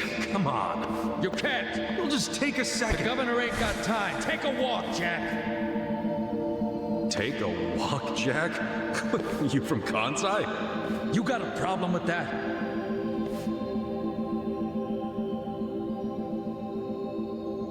I love the moments where we're like, wow, you sure have a specific accent from a specific part of Japan, as you can tell from the localization. You're like, I know it's because we have English voice acting, so you actually don't have a chance, but also like I would never be able to recognize Japanese dialects anyway, and the translation would probably also be some kind of strange line of dialogue where you're like, huh, I don't know what he got that from. Although, as an aside, there is a note I think that it's noteworthy about these games. They started localizing these with English voice acting in Judgment, I believe, and I don't know for sure, but I imagine they've kept the same strategy since then. And what was very interesting about that is that the game is localized twice, essentially. There's two separate English scripts. One is the subtitles for the Japanese dub that are an English translation, and then there's a separate localization that is them writing the lines to actually be said by the English voice actors. And so they write a different script for the English voice actors than they do for when they're just translating the Japanese voice acting, which is interesting. And I think that happens in some anime too. In general, it's just like, I guess it's maybe not even that interesting. Maybe it's actually really common, but it's just like Judgment was the first place I noticed that this happens. And I think I've noticed it since with like the Beastars localization and looking at the English version versus the dubbed version, and the English dub versus the translated subtitles versions. And hell yeah, that's actually two separate scripts each time, just because there's a difference between what happens when you're trying to do like what's probably a more faithful translation of the subtitles versus having to give people lines they can actually reasonably perform in the scene that as it exists, and so on. Well, it means you're Omi. I don't hear you denying it. Wow, a governor employing Yakuza as his bodyguards. Unreal. Shut up! I'm a civilian working security. Speaking Kansai don't automatically make someone Omi, you damn smartass. Oh, you're angry I assumed something? You assumed we were trespassers. Because that's what you are. He's right. Whoa. Let's just calm down now. Why don't you do yourself a favor and step aside? If not, we'll have to... Freeze! Whoa, easy. That's quite the weapon you got there. I was only gonna ask for a light, man. Why's a local security guard packing something like that anyway? Asshole. I'm about to shoot you just because you're annoying. Fair. Huh? Damn. That's a classic, I guess. Gotcha, fucking rookie. You think I'm playing, you dried up sack? They want to fight. Let's give them a bloodbath. Where the fuck is the president? Not the president, the governor. How is this whole scene playing out and the governor has not been escorted at this time? Like, it's just a weird case of everyone just kind of like standing completely still while this plays out. You're like, what? Shouldn't the surrounding story should have moved with how long this scene was? I kind of thought he would just yell out something emotional like, he's my brother! And be like, what? Ichiban's here. And something would come from that.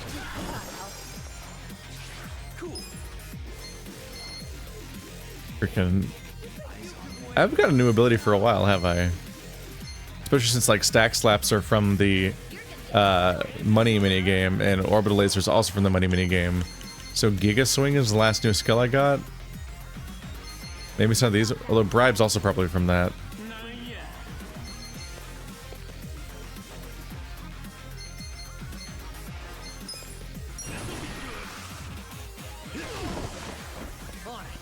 He's still alive. Stop it.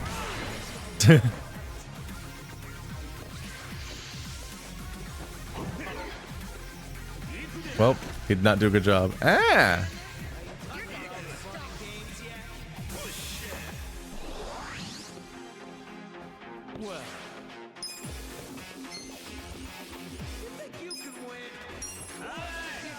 Get paralyzed, nerd. That's a lot of damage on top of a paralysis.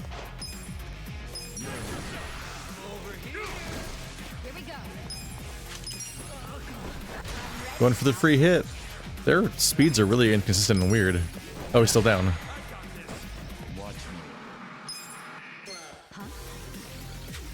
He's almost dead.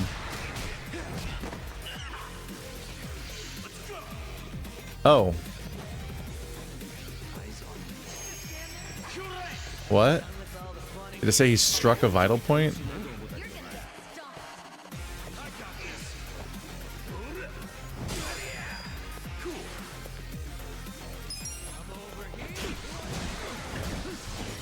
Bye-bye. Oh.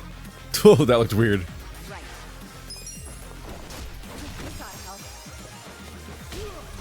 Ta-da! It feels like this guy has a really inconsistent turn order. But maybe it's just that his first turn has a different speed. But not enough to actually make him first.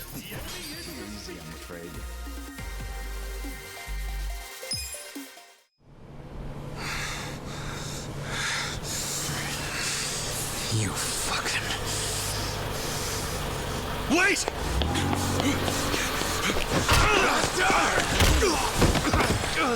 Ichiban! You okay?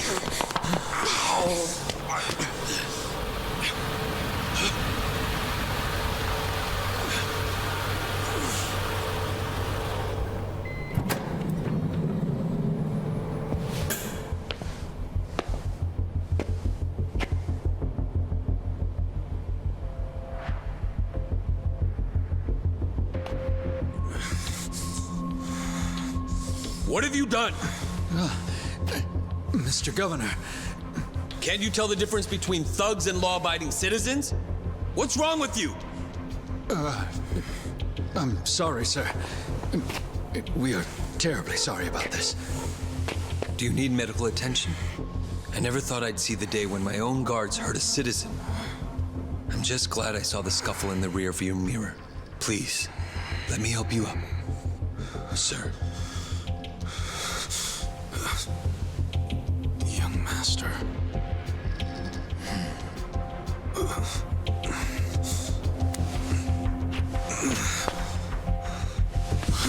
Tonight, go to Otohime Land alone. I'll do the same. It's such a relief that none of you are hurt. Please accept my sincere apologies for all of this. I'd also like to apologize on behalf of my guards. I'll be giving them a strict lecture later. But for now, I must ask that you excuse me. I'm late for an appointment.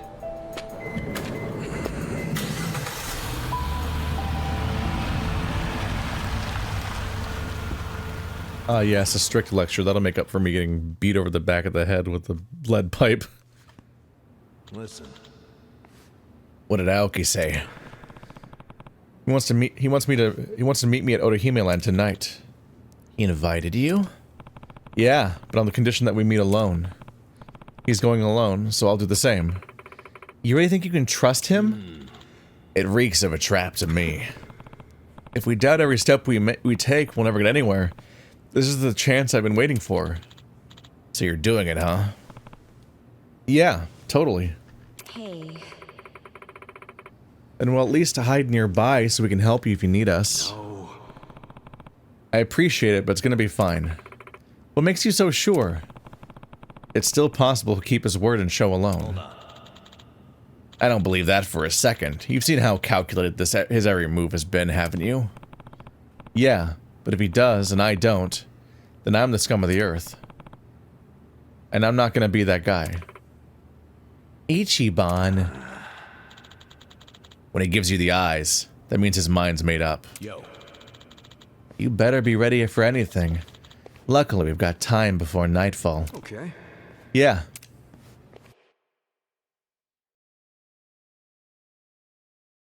Oh my god, there's so many characters in the bottom corner now. I remember when we lost Nanba and it was down to 3. Now it is crowded down the yard. Yep, still no new side stories. We're just blitzing the main story for now. feels weird whenever you're just doing the main story, because it actually goes surprisingly quickly, usually. These would not be terribly long games if you were just going through the main story. Although it's less of an option here than usual, because everything has a level. So, like, you'll be underleveled if you just do the main story. And that's bad.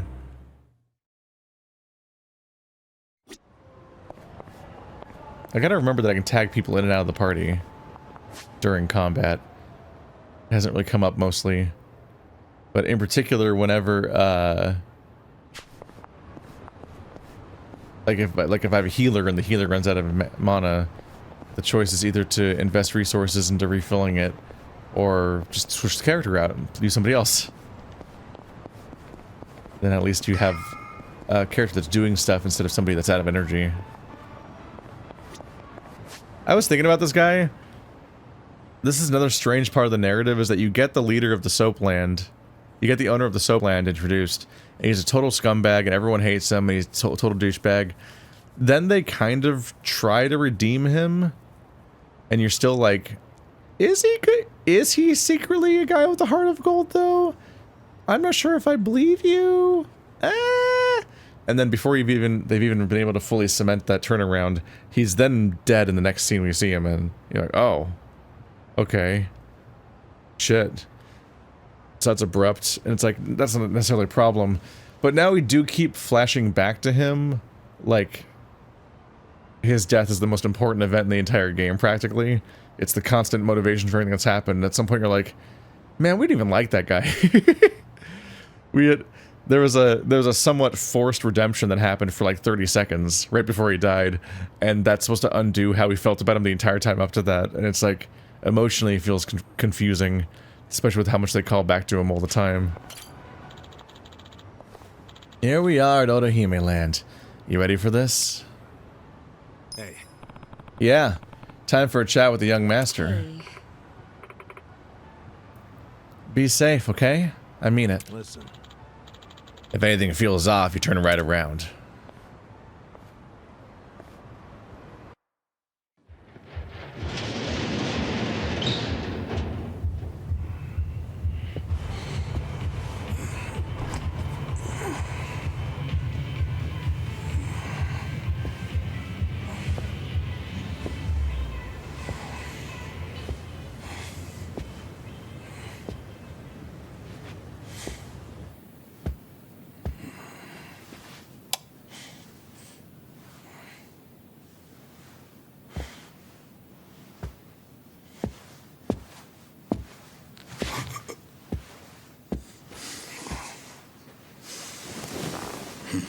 Young master.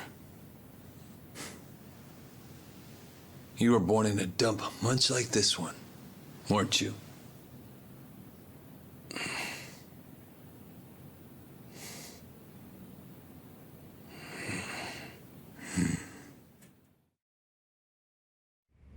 It's been a while, young master. I figured you'd want to see me. I know what you want to ask. Why did I change my name? Why am I a politician? Why did I help destroy the Tojo clan? And are you curious about my lack of a wheelchair these days? You actually willing to explain any of it? I am. My condition was cured in America. I got a lung transplant. Did you know that if you drop a stack of cash into the right palm over there, you can buy an organ? A lung transplant? Is it that he wasn't weak enough because he wasn't getting enough oxygen, so his body was constantly infirm, I guess? I guess it might be a lung transplant, because, like, he was... Yeah, he was harmed from being locked in a coin locker. They said temperature, but it could also could have been, like... Temperature, like, it could have been a... Well, I guess... I was gonna say, like, maybe lack of oxygen, but that would probably be more of, like, to the brain thing. So the temperature hurt his lungs, but the main thing was that he was a newborn baby, right? Like, he literally was born in the hospital, and then she tried to make a run for it, which, wild that she was even able to walk around, honestly, already, and ended up putting the baby in the locker. And at that age, when you're that much of a newborn, that could go very bad. Yeah. Incredible. But even with deep pockets, nothing is simple for the son of a Yakuza boss. That why you changed your name? Yes. I did it because I was born the son of Masumi Arakawa, and because my condition robbed me of the youth everyone else got to have. I was happy to change my name and start a new life separate from all of that. And look at the results.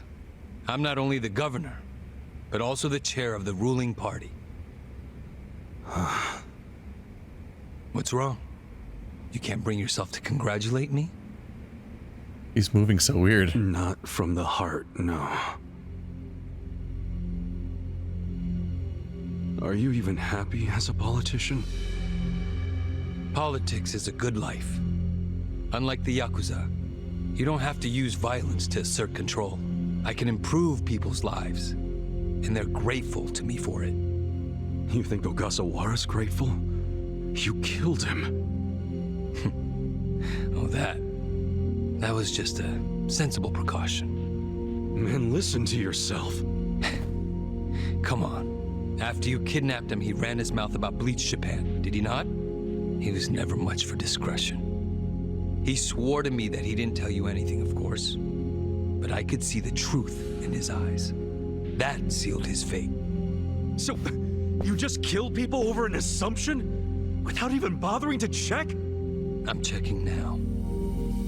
Did he tell you the secrets of Bleach Japan or not? Well, I mean... See? Proper risk management is all about mitigating threats before they... But he was your buddy! He helped you start Bleach Japan! Being at the top means you have to know when people are no longer relevant. Like father, like son, right? My father looked after you for years. But when he had to, he cut you from the family. That's not how it went down. He asked me to go to prison to keep the whole Arakawa family safe. You think that's why? Captain Sawashiro killed some guy who reported directly to the Tojo clan. If we had let Sawashiro get arrested, the Arakawa family would have had to own up to it, since they were lower on the ladder. Oh, Kasuga. Whether you went to prison or not, Sawashiro wasn't going to be arrested. You don't know that. Oh, but I do. Because Sawashiro didn't kill that guy in the first place. What? As I recall, that night was the last time I saw you. It was you, wasn't it? That club in Kamurocho we went to. On New Year's Eve. Yeah. It was your girlfriend's birthday. Right. I've certainly had better nights. What? Young master, how long have you been there?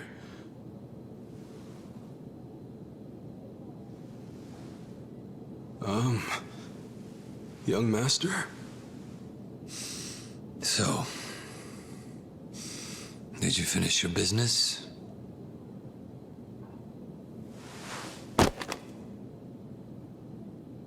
I'm heading back. Use this to pay the bill. If there's anything left, might as well use it to wipe your ass.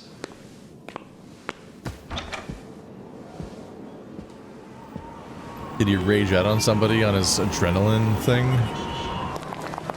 Wasn't it like an adrenaline drug that he shot into his heart? It's upsetting.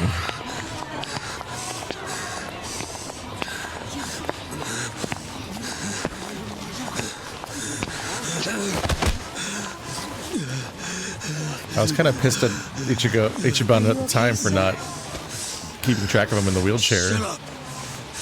Don't touch me. Let's go, honey. I'm sure he's just drunk.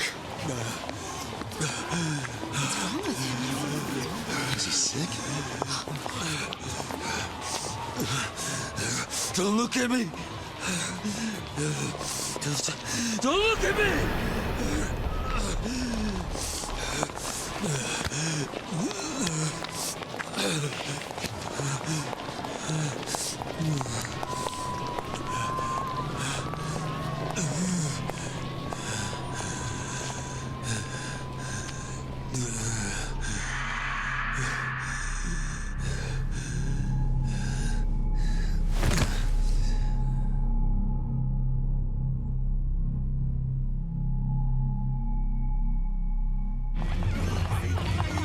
Poor guy really has a complex over his stuff.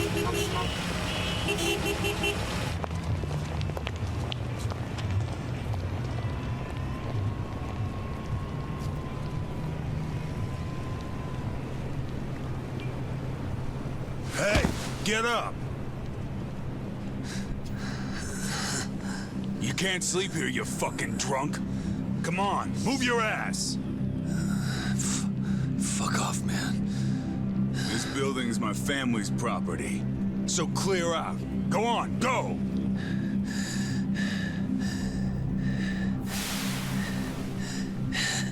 Yakuza? That means you're garbage. The fuck you say? Interesting choice. Does he have a gun on him? Don't touch me! You're on Kamurocho turf now, fool! In this town, let me go! Fear the Yakuza! I don't know what backwoods village you might be from, but you're about to learn about Kamurocho the hard way, motherfucker!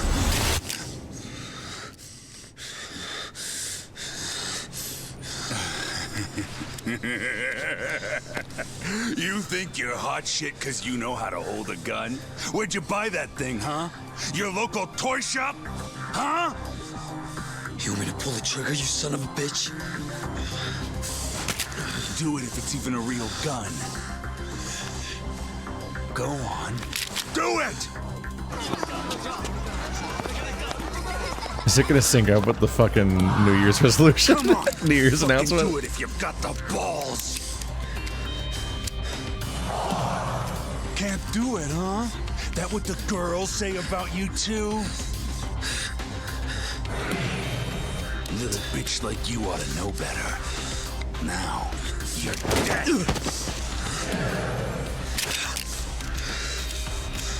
Dumbass. Do it if you're gonna.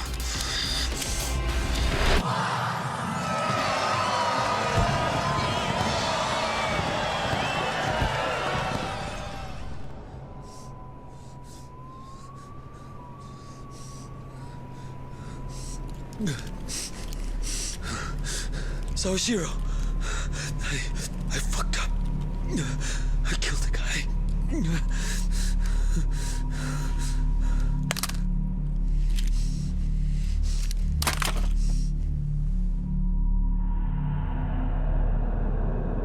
And it was literally just some random guy, and that's the cause of this entire everything that happened to Ichiban. Just a guy with a death wish met another guy who kind of had a death wish, honestly. Like, damn. He really drew out the dare.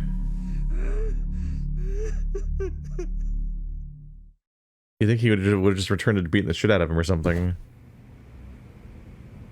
Wait. You were the one who killed Suzumori? Yes. I told Sawashiro what I did, then went home. Lucky for me, there were no witnesses. So I didn't go in Sawashiro's place. I went in your place. That's right. Dad sold you to the law to protect his only son. Obviously, he couldn't just tell you how it really happened. That's why he lied that you were taking the fall for Sawashiro. You swallowed the bait whole and happily marched yourself to the station. So tell me, do you still trust the old asshole? I can only imagine how you must feel. Doing 18 years of hard time would have been bad enough. But then there was the other event. After giving him such a huge portion of your life, you finally see him and bang, right? Must feel horrible even now. I'm counting on you, Ichi.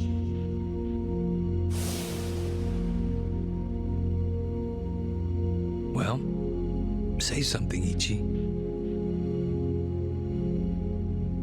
It doesn't matter what you say. I trust Arakawa-san.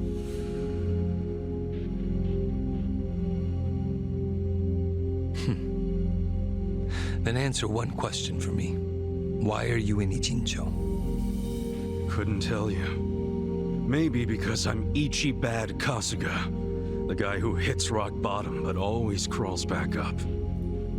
I see.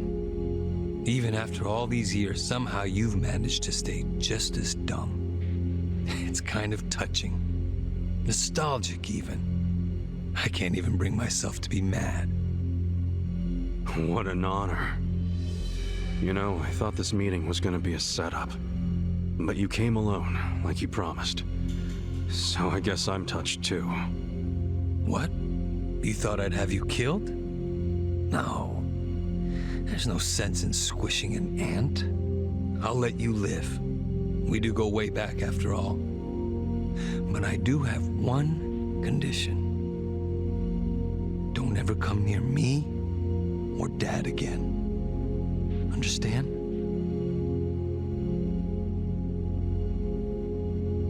Well, I've got my own condition. Pull out of Ijincho and get Kume to end his campaign. Pardon? I may not be cut out for politics, but Kume sure as hell ain't either. Actually, the Citizens Liberal Party agrees with you. Kume is ignorant and inexperienced. If he didn't have our support, he'd lose for sure. Then why are you having him run? So everyone can see my value. What? Think about it. If Kume wins, how will the Citizens Liberal Party react? They'd realize that an endorsement from Ryo Aoki can turn entire elections, even in favor of a simpleton.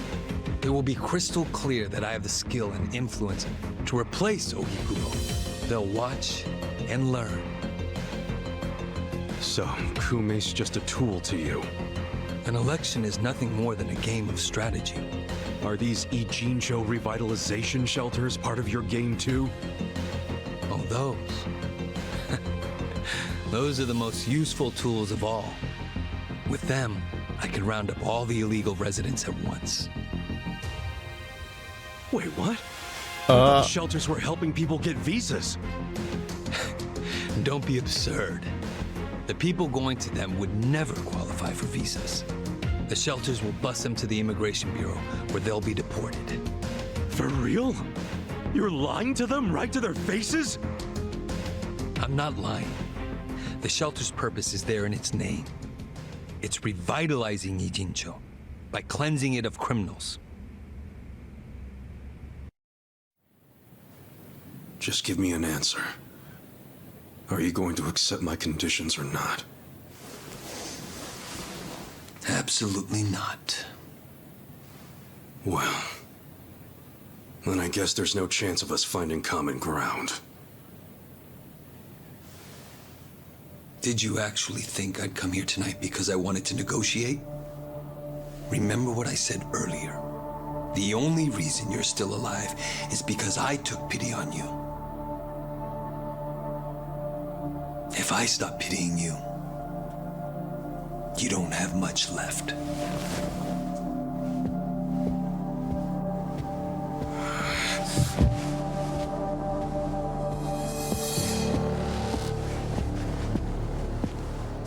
What the hell is this?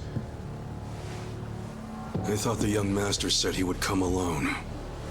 That makes you a fool for believing him when he said it, and for rejecting his offer.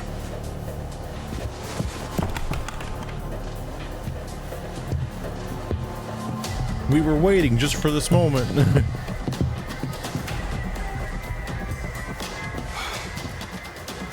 Y'all, I have an orbital laser. You don't want to do this. I'm kind of old-fashioned that way. I tend to take people at their word.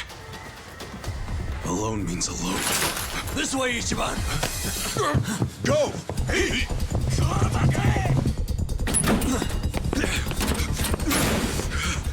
Guys, why are you here? Just get out of the damn way!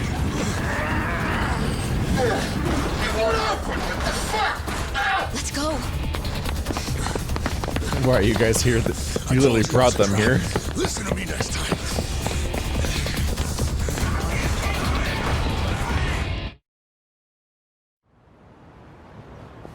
Well, he revealed information about the shelters for some reason. Just the infield missed a few grounders. Time to call up the reserves. Give Captain Sawashiro a show. Break through him! Right. Let's do it! Well, you're gonna get stomped. Let's go over here. You get your neck twisted. Isn't that fun? He's dead. That's what happens when your neck gets twisted. You're gonna be in a world of hurt. Just stand there. Who wants to go? Jeez. Having a bad time. That guy took. Oh, okay, so that's the leader. Got it. He has so much health. And nobody else does. What a wow. What a difference. This guy has 1 billion health and everyone else has like 3.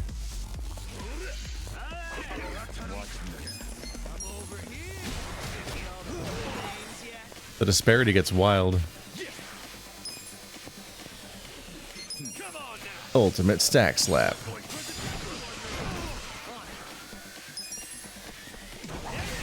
I'm not using a lot of this guy's abilities because it keeps being available for follow-ups. Oh, I should have done a single target heal.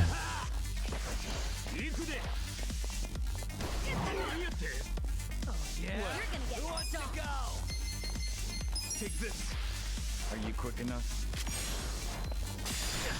Pew. That's not much. Damn. Alright. Triple tiger lashing. Damage an enemy by unleashing 3 rapid kicks.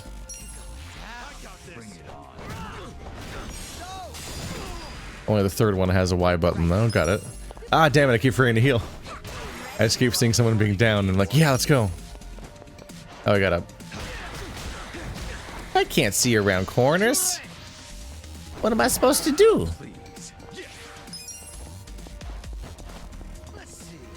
He can't get past everyone. Their AI is not ready for locations like this.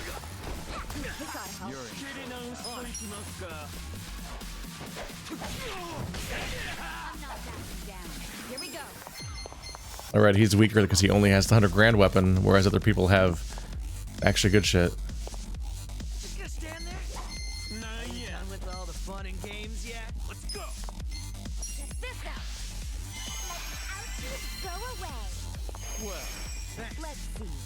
Let the ouchies go away. So they don't even. It stands out to me that you have them being idle, but they don't even do like a song. There's nothing musical about their spell casting. They just go. They just say something like everyone else does. That's your final move. That's embarrassing. Bye bye.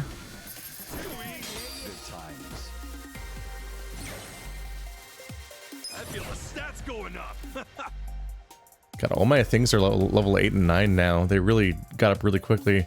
I've said it before, but I am genuinely sad how little that had to do with dialogue choices. They introduced the personality thing via dialogue choices, and there have been so few chances for a dialogue choice to even affect that system.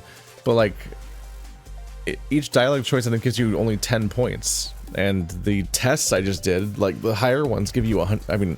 Actually, most of them, I think, give you 100 points. They're just, like, split between 2 things sometimes. So, like, each individual test, I think, gave me as much experience for my personality stats as every dialogue choice combined so far, basically. Let alone all the achievements and all the other things. It's just like, huh. It's a completely abstract system that's just arbitrarily assigned to a bunch of random tasks throughout the game and not actually tied to the role-playing that it was introduced as being attached to. Just kind of sad. Just because it'd be cool if everyone had a customized Ichiban that had his own vibe and personality based on the dialogue choices they pick throughout the game, and specifically a game where it's not possible to max out all of them, or maybe even any of them, and you would just have ones that are higher and ones that are lower based on what you particularly happen to act like. But then again, it also feels like there should be more abilities that actually tie into your personality stats, which those are so rare that I think most of these stats are functionally useless to me besides passion. So I don't actually know why I'm leveling them. Shell Shatter. I still need to use all the other abilities.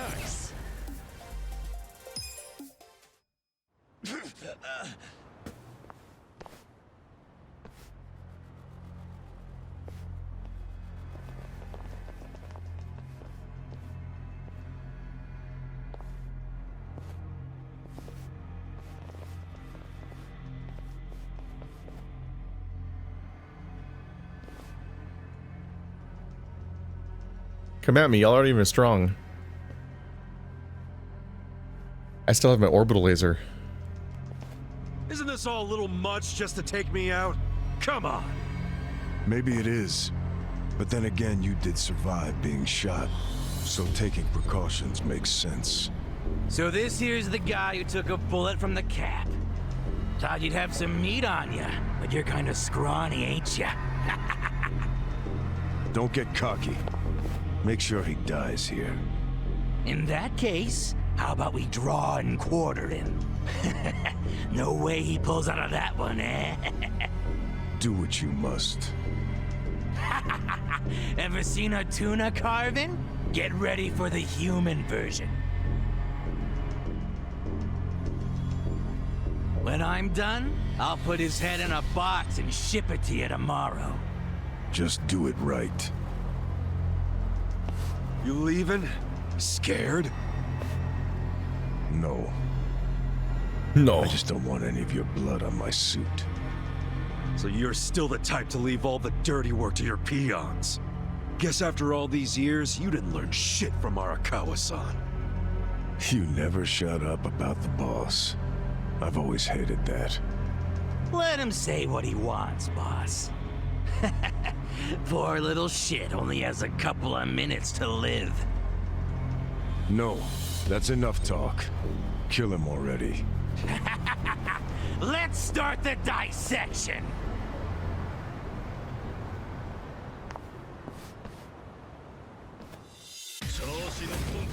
Beat him down. Watch me. You're gonna be in a world of hurt. Well, alrighty. I guess we didn't buy a lot of time with that escape, did we? Let's see. Everyone here is generic, right? Or is it that guy? That's the... Is that the real guy? No. I'm hearing my own party member speaking. This guy's trying to taunt me. I wasn't even looking at him.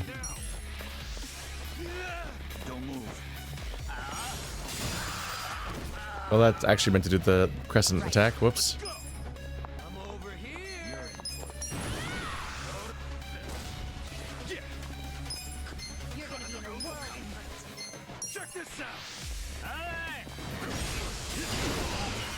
Okay, that guy has all the health. Damn. Get him.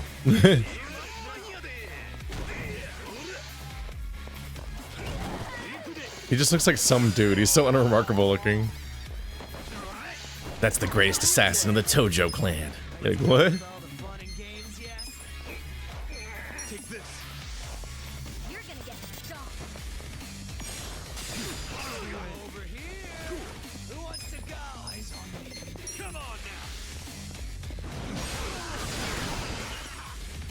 Yeah, that really just cleans up.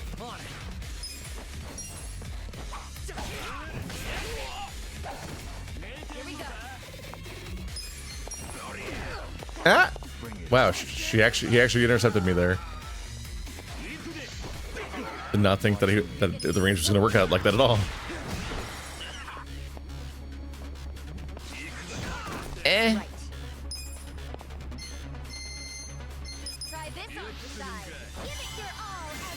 People are kind of hurt.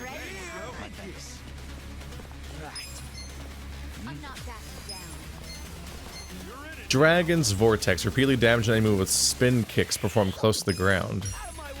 Like a breakdance? You know there already is a breakdance class in this game, right? Whoops. Oh, you think you're gonna grapple me? I'll show you. Grapple this. I bet you feel silly now. Wow, 3 of us. Very slightly.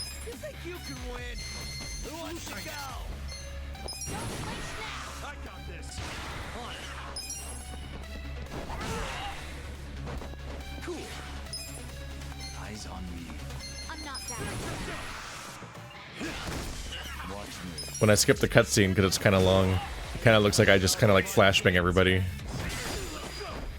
Ichiban opened his pants. Ugh.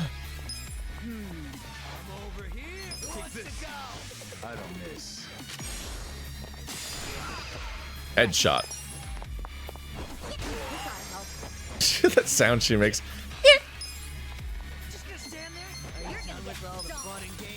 I just beat him up. Oh, it's guarding. When they're doing that stance, does that mean that they're ready to counter normal melee attacks? Maybe not. I was like, does it just never come up because I never use normal melee attacks? Skips around like a jackass. Wow, she actually got pissed. It actually worked. Are you quick enough?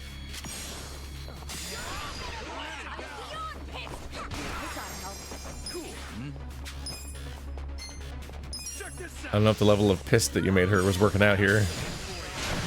Oh my god, that does damage.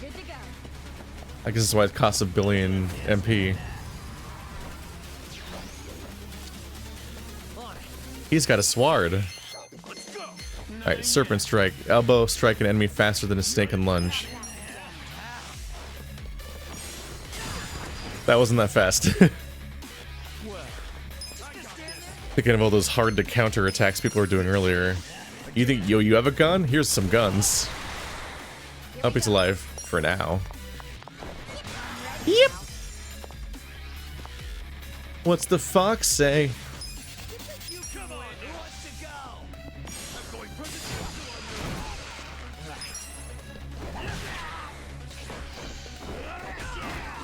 Eh.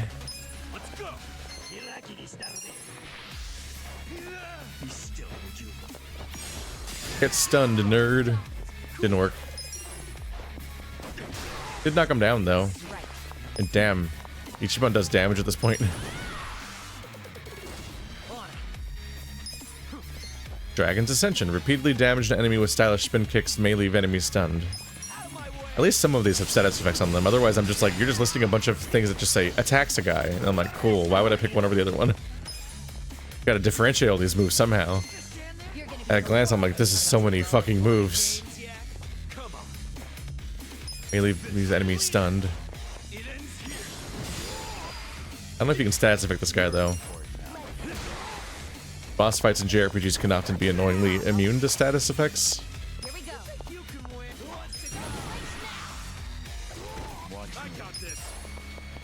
And when that happens, I'm always like, why do I even have buttons then?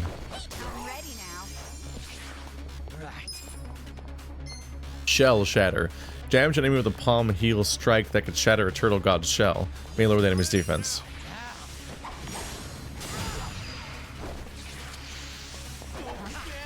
Eh. Damn, he's dead. Decapitated on the spot.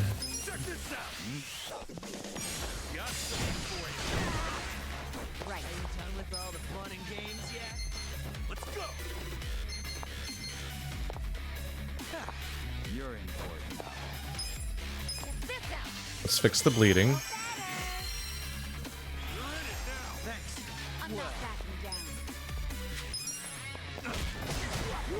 I should have taken my own advice. This was just a different character. Falling Fang. Damage enemy with an acrobatic saber slash. With acrobatic saber slashing may leave the enemy bleeding.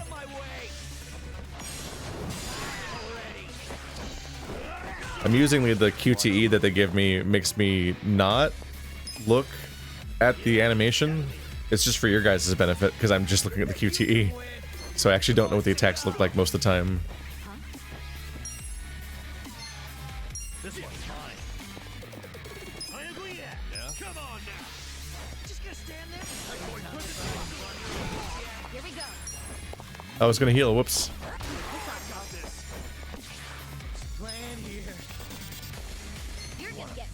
Whirling Blade Dance. I've read to read it. One of my only mashing attacks. Ooh.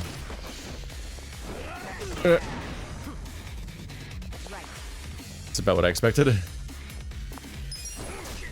ready now. Yeah. I'm not backing down. Let's go. Kick your ass. Huh? Hey, you there? Hey, hey! I think I gotta do CPR.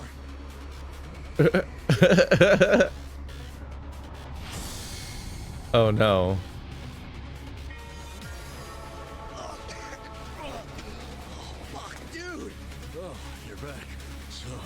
CPR? Thanks, but no thanks.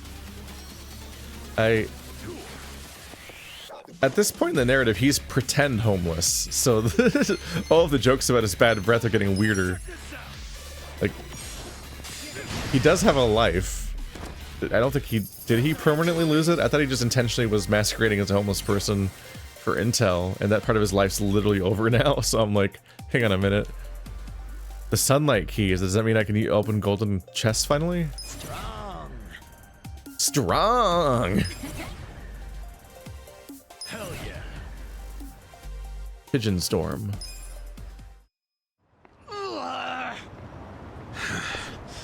Weren't you saying you were gonna put my head in a box and ship it to the captain?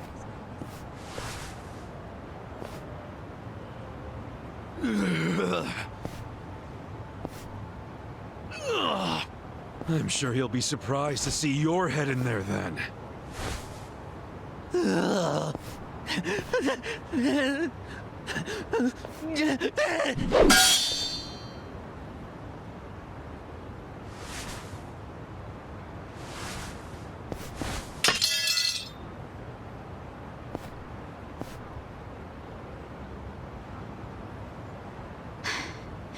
That guy was really gross.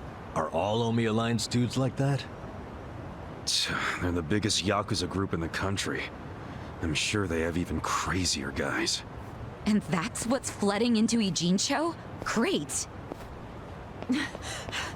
Ichiban! Hamako-san, something wrong? I was just at the shelter. The shelter? I was taking something to one of the girls. She forgot it at my place. But they were all gone. None of the staff would tell me where they went. I don't know what's going on. Calm down, Hamako-san. Please, help me find them. Hey, I'm really, really sorry. But they aren't in Japan anymore. What? The shelter was just a trap for mass deportations. No! Those girls, they don't have anyone to help them in the countries they came from. That's why they came to Ijincho in the first place. I just wanted to give them a chance. How did this happen? Oh no! No, no, no, no! Hamako-san. If only I hadn't told them to go to the shelter. If only I'd realized sooner. It's not your fault. You did what you thought was best for them. He's right. Don't blame yourself. You were on their side until the end. I'm so sorry. God damn it.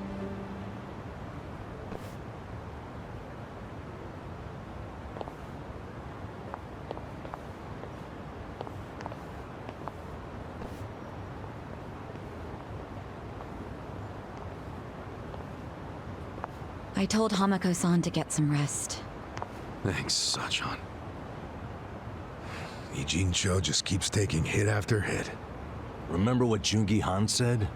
We should basically get out of here while we can? Maybe we should consider that. For real.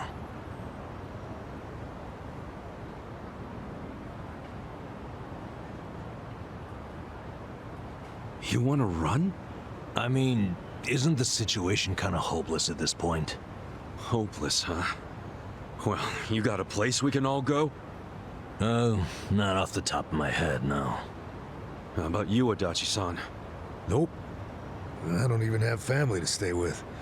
My parents died a long time ago. Saeko? I mean, What?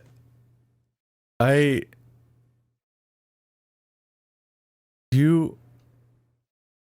do you live?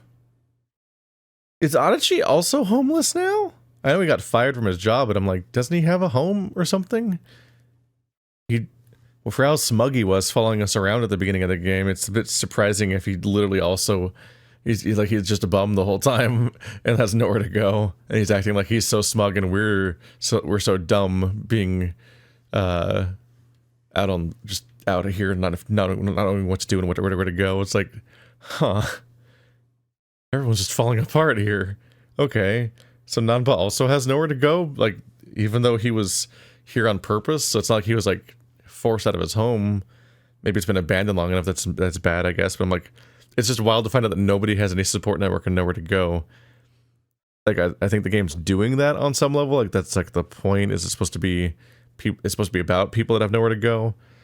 But if they're going for that, things get messy and confusing because, like, obviously, like, they're doing that with the prostitutes. Like, it's supposed to be like these are people that don't have visas and they don't have, like, prospects here, but they had to escape what was going on before, so they're trapped here with a lack of options, and that's why that's why the whole situation sucks.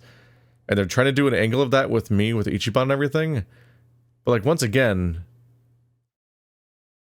Ari's existence breaks all that. Like, Ichiban's fucking loaded. Like, it's just, you really gotta commit to actually letting our protagonist be in poverty if you're gonna make a story about that, because it's gotten really tonally confusing trying to follow what I'm supposed to think is going on with most of these people.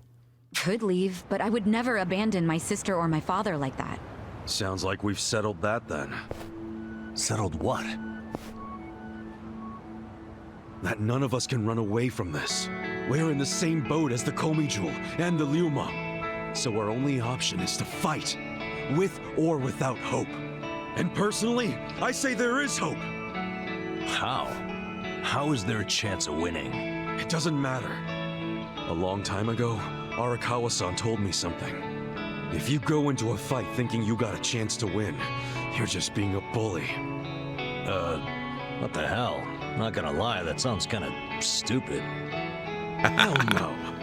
A real fight's when you go up against someone so strong, you got no chance. Our enemies are the Omi Alliance and the Citizens Liberal Party. The crime lords from below are teaming up with the law from above. And I say bring it on. We're going up against all of Japan, basically. Too much for you, Adachi-san? Going soft on me? Don't be stupid. I couldn't ask for a better fight. Let's do it. But can we include Tokyo PD in that law part so I can kick their asses too? Hell yeah. Put them on the list. Good enough for me. You guys are ridiculous. You know that, right? Tell me about it. Go ahead. Admit it, you like that about us. Yeah. What is my damage? Nanba, Sachan, join us, and... Yeah. You can skip the pep talk. That's why I keep you guys around. You sure, Nanba? Your brother's okay now, and he's getting married. What skin do you have in the game? Yeah, I know I've been a butt. But if my friends are gonna fight, so will I. I'm all in now. Besides, it'll make for a great speech at my brother's wedding. That settles it. Let's knock them on their asses.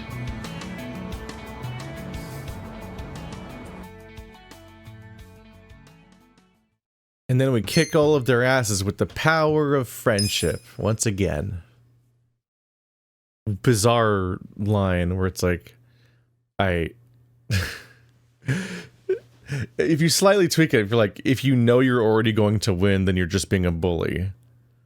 It's like a real fight is when you don't know what the outcome's going to be. But no, he's like, a real fight's when the guy's so strong you don't stand a chance. And I'm like, what? That's just suicidal. What are you talking about?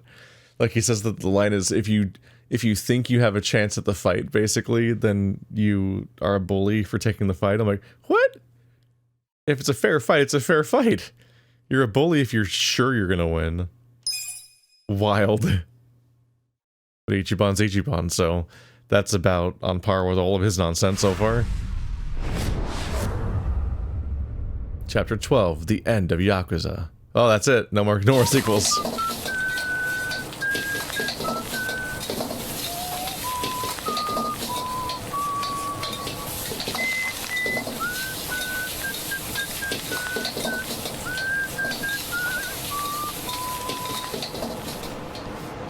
There you go. There's more? I can't eat all this. Don't sweat it, Chairman. Us young folks can handle this chow. Oh, definitely. My stomach's a bottomless pit. Bon appetit. Hell yeah! We got so focused on our food that we forgot to actually discuss anything. Oh, it is damn good. Yeah. We have to get down to business. Guess I'm kicking us off. This is Kume-kun, leader of Bleach Japan's Yokohama branch. Kill him. Kill him dead. He's going to run for this district's representative seat in the next election. Now, what you gotta understand about this kid is he's just step one of Ryo Aoki's scheme to turn Ijincho into his personal political machine. Zhao's correct. Kume is just one step. Aoki's other steps include a huge number of Bleach Japan candidates all over the country. Yeah, I noticed that too. And the dam is broken. There's no stopping it now. Governor Aoki's too popular. There's no one who can stand up to him. So you think Kume's win is a done deal, Chairman Hoshino? Pretty much. Kume But he's has such a little Aoki's broad weenie. public adoration at his back. Throwing Aoki's fundraising and media savviness. Kume's got a very real shot at this. I'd say so. He wants Ijincho so bad, it's gotten personal for him. Since it was Ogikubo's kingdom before, seizing it makes Aoki the new heir apparent. That's gotta be what he's thinking. Yes. I'd venture to say that even if the Citizens' Liberal Party wins every other district, he won't be satisfied unless he wins this one. He's gonna throw everything he's got at this contest. Definitely.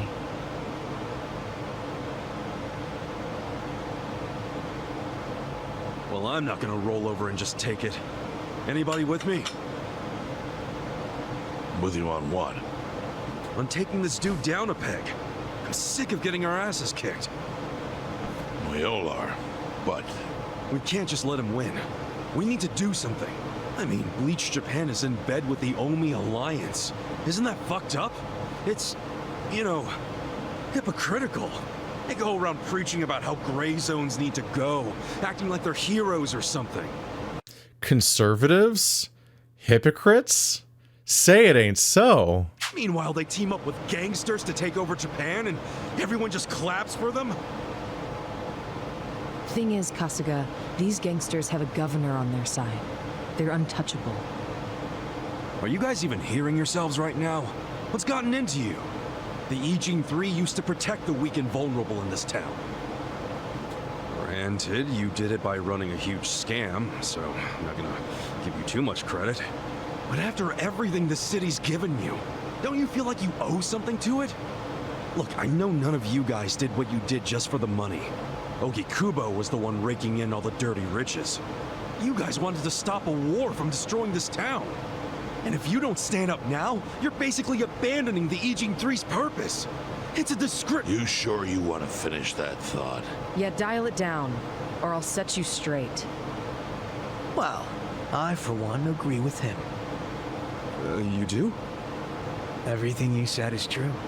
We all lived in the gray zones, and sure, that ain't something to be proud of.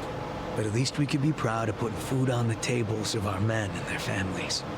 You're with me on that, at least, right, Songhui? If we roll over, we will be throwing away everything we've ever worked for. Zhao. No, it's true. And remember, I left the Liumeng in your hands. I trusted you to consider what my men need. This is shaping up to be your first job as their new boss. Come on, Songhui. Damn it. Fine. Chairman Hoshino, you got any wisdom of your own to lend us? Well, I do understand the need to be fair to the city. I'll help. And to think, I only came here for the food. Didn't expect to get roped into some noble last stand. You know what they say. There's no such thing as a free lunch. True that. Now let's go take care of Kume. I have to admit, I will enjoy knocking that little punk off his pedestal. So what's a move? Good question. We need to strike, but how? That tiny dweeb now has the ire of like the three most dangerous people in the entire area. He's made choices, I guess. Oh, the villains are so dweeby and embarrassing. Even the young master is just a massive douchebag that's so full of himself and just nakedly in it for like the status and the fame and the feeling of power, but he has like no charisma. He's so slimy in every single scene. He's not likable to anyone. He's not like respectably ruthless or like a honor-bound cool Yakuza dude. He's not impressive. He's not tough. He honestly might not even be that smart. He's just a massive douchebag that's willing to do horrible things. And this entire game happened because he killed somebody to protect his masculinity, basically. Like, he's the one that kept escalating it and kept making it worse.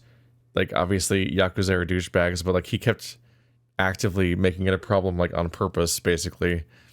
It's just like, what the fuck are you doing, man? What's any of this? But like, he was a shit stirrer. That's what he did. Don't you think it's obvious? No. What? We need to ruin the young master's reputation. Meaning? We gotta make sure Kume loses the election. How do you propose we do that? That part I hadn't really figured out. But once we do, it'll be like kicking Aoki right in the face. I don't see how it's feasible. I mean, we could maim him. If he's too injured, he'd have to pull out of the race, and then... You want to kill him?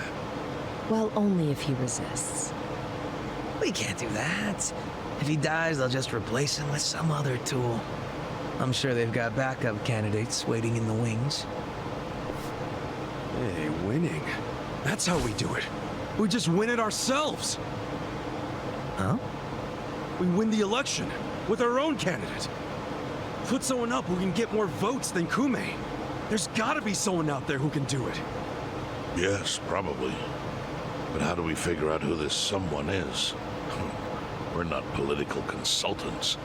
Well, we should remember the votes for Kume aren't really for him in the first place. They're votes for Aoki. Good point. Can you think of anyone who fits the bill, Chairman Hoshino? Unfortunately, I can't say I do. Ogi Kubo was an incumbent here for many years, with no opponents who posed any real threat. The only people who ever ran against him just did so as a formality. Hey, you seem to know a lot about it. Why don't you run? Excuse me?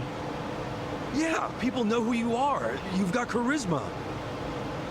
No Yakuza's gonna win an election, even in the Jincho.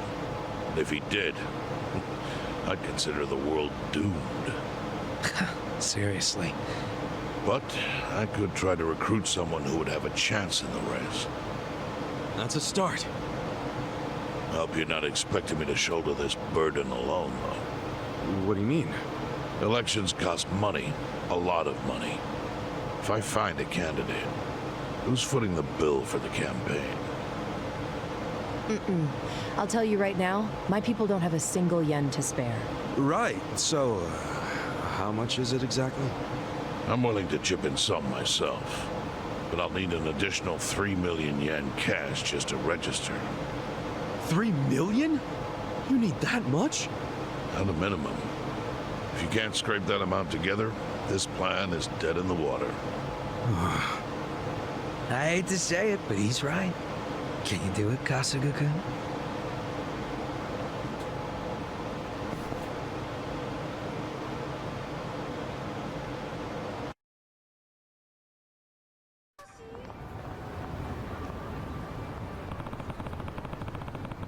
I need 3 million yen to bring the fight to the young master. Not exactly pocket change. How much do I have right now? Once I have the money, guess I can just throw back some drinks in the bar until Chairman Hoshino finds a candidate. They actually money gate you? That's interesting. I have 12 million. I have almost 13 million. I'm fine. All I did was play the campaigns they put in front of me. I guess I have a turn-in to do still here. Huh. And then go all the way over there. Yep. Huh, that was the big gate, huh? So they do eventually require you to try to make some kind of money via some kind of side activities, because the game definitely does not give you 3 million yen via its normal gameplay. That's interesting. You do just have to become rich. That's... The desperate... It's... I don't know...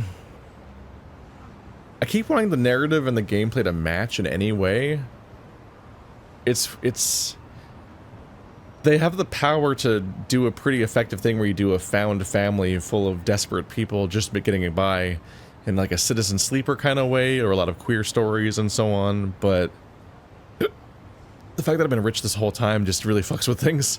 And it also just wasn't entirely clear how homeless anybody was, because Adachi is a not quite retired cop, so he had a career until 5 minutes ago.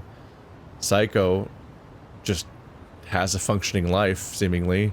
And Nanba, as far as I knew, was essentially like a poverty tourist pretending to be homeless for in order to get intel. But I guess two of those people have turned out to be more homeless than I thought.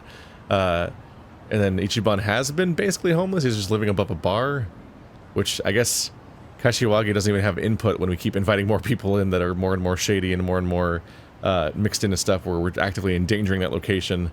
Like, there's a genuine risk that Survive Bar gets burned down because of our behavior, and he's not even commenting on that. But now I'm supposed to just make 3 million yen, which is a fair amount of money. Being able to make that kind of money in any amount of time kind of like further makes it harder to buy into the poverty storyline and how we're all in need here. Because now I'm just going to pool 3 million yen like it's no big deal, just do some mini games. In particular, because it's like, it's not like I'm going to do anything that's like difficult or demeaning or have to make a risky choice or like anything. Like, the story is full of people who are in poverty that have to make difficult choices and do things they don't want to do. But Ichiban can't suffer. He suffered when he got shot by his dad, but like everything else, it's just wacky hijinks. So I make money by playing a wacky can collecting game, or being the god of business in 5 minutes, or go-karts, or I guess. And it's just like, actually, I don't think I make money from that one. But it's just like, huh, okay. Alrighty, so I cleared up some more of the part-time hero things around the map, and I realized that, oh right, the HQ is here. I haven't been here ever? Any updates on this? Cat butthole.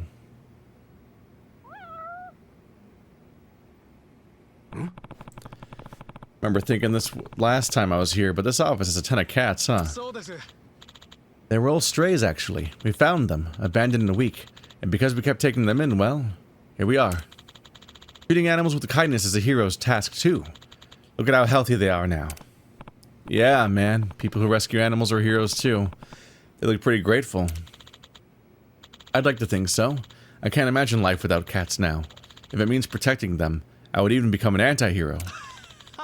I hear anti-heroes are pretty popular now anyways. Do I respond to this? You're welcome here anytime. So feel free to get your fill of the kitties. Okay. Oh, thanks. So many cats. Can I interact with the cats? Can I even go anywhere in this room?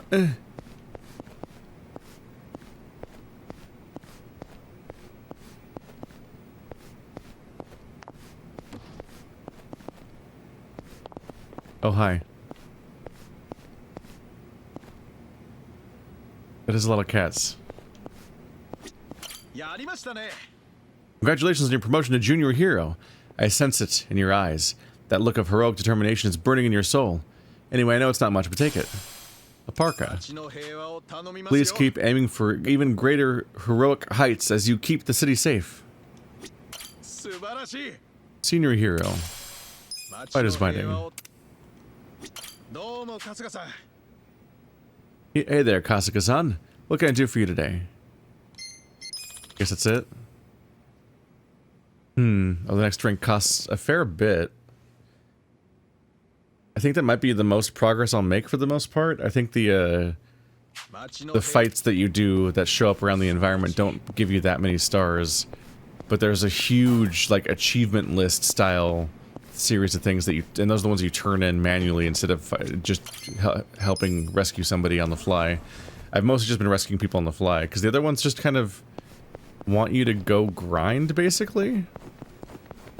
Like, kill this many people of this rank. of this category of enemy, and so on. And I'm like, what? I'm not gonna hunt the streets for specific enemies. That sounds like a nightmare.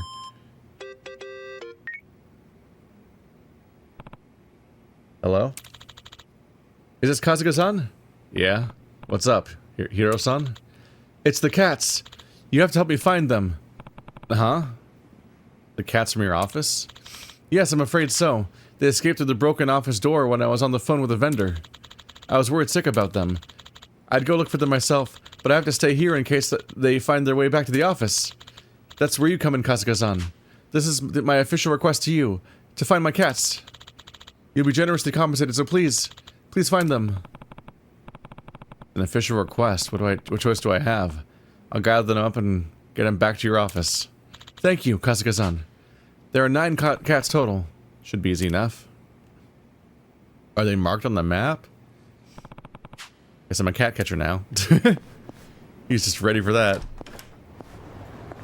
Is it going to be a reuse of that, like, look around the environment while you hear meowing and you have to look around in first person to find the cats thing? Oh, I don't see anything on the map. Is this a, this might be more of a, like, look up online a map of where all the cats were hidden. Maybe you hear them nearby in certain alleyways and then know to look around? It didn't start a side quest, so I assume this is just a part-time hero bonus objective thingy.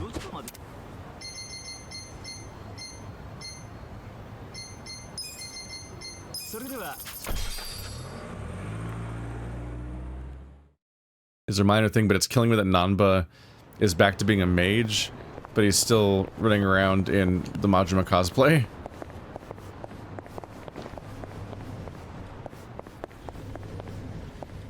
It just looks weird. Can I help you?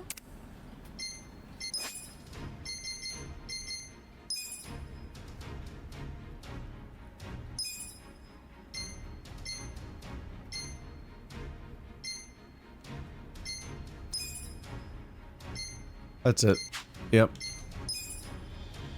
Oh, not too worried about Breaker at this point. Oh my god. Is that always an option? Dear lord. Sure, why not? I'll run around in armor during combat. That's one way to interpret the metaphor of how he's been acting. Daigo Dojima? I guess he is the punk-ass character, but him getting the Dojima costume is pretty funny.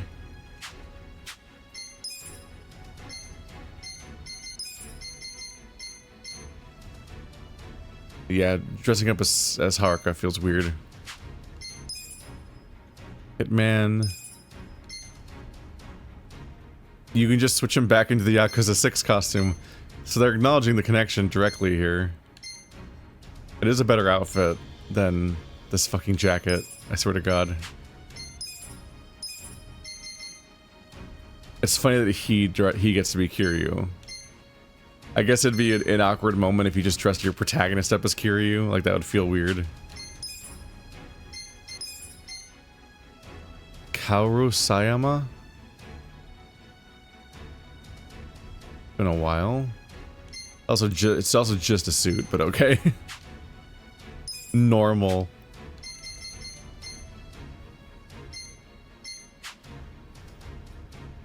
I'll be rooting for you. I'm not really changing anyone's classes right now because I'm already investing resources in their weapons and everything. Kind of gives you less flexibility because every single piece of gear can only be used by one class. There's like no overlap. It's not like you can make swords and like, oh yeah, these 4 classes can use swords. It's like, no. Literally every class has one unique weapon. That's how the whole game works. I think we'll get back to that story now.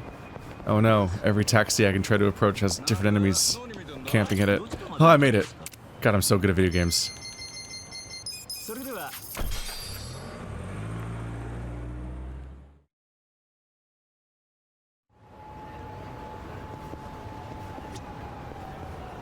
A little turn around for a second.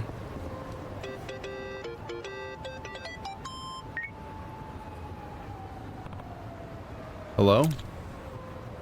Aniki! Huh? Wait. Mitsu? Yeah, I know who he is. There's a picture of him on the screen already. It's right there. Yeah. Do you have a sec? I need to talk to you about Arakawa-san. It's about the allies he's gonna need soon. You bet I have time. Been waiting for this call my whole life. Thanks. So, yeah, Arakawa-san, he's actually...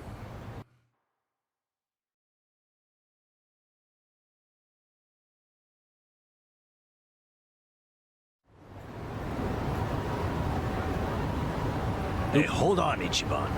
What's all this about going to Osaka? Turns out Arakawa-san needs some help. My help. Mitsu just called me and said Arakawa-san's already on his way to Sotenbori. But why Osaka? I don't know. I didn't bother to ask. You realize Sotenbori is where the Omi Alliance is headquartered. You'll be screwed if your cover gets blown. Think about that, would you? All I need to think about is that Arakawa-san said he needs me. He's going to Osaka, so I'm going to Osaka. I don't care what anyone says about it. He gets like this, Adachi-san. And there's no point stopping him, is there? Loyalty is admirable, but jeez. Ichiban, what about Ijincho? The election's coming up. We helped you make all that money to fight Ryo Aoki. Now you're just gonna leave us hanging? Not at all. We got the 3 million yen we needed. And I'm gonna go give it to the Seiryu clan right now. We may have the money, but that hasn't solved our lack of a candidate. Certainly a necessary element of the plan. Didn't Chairman Hoshino say he'd take care of it? Don't worry. He's the kind of guy who keeps his word. If we give him the cash, he'll do the rest. If you say so. Safe travels then. Hey, don't encourage him to do such dangerous things. Kasuga, if you really are leaving, we're coming with you. Sounds good to me. I've never been to Osaka. Guys, I'm not going there as a tourist. I'm going straight into the Lion's Den. Assuming Adachi-san is right and that's where the Yomi home base is. You guys don't need to get involved. This is personal for me. Come on, man. After all we've been through, aren't we friends? Of course. I'm saying this because we're friends. If something happens to me out there, you gotta finish what we started. Still sounds like a load of crap to me. Well, think what you want. But we got the 3 million yen, and I'm taking it to Hoshino. I'll see all of you around.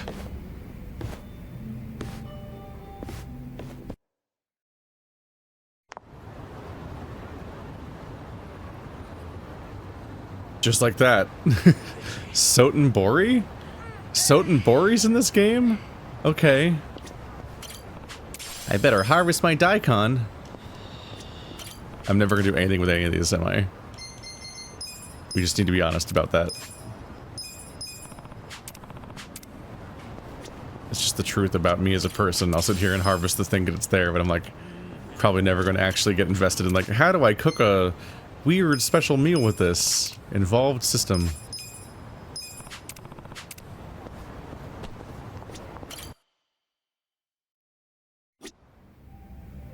Any hearts over people's heads?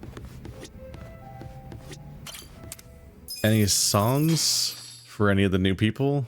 All right, I'm up. Zhao.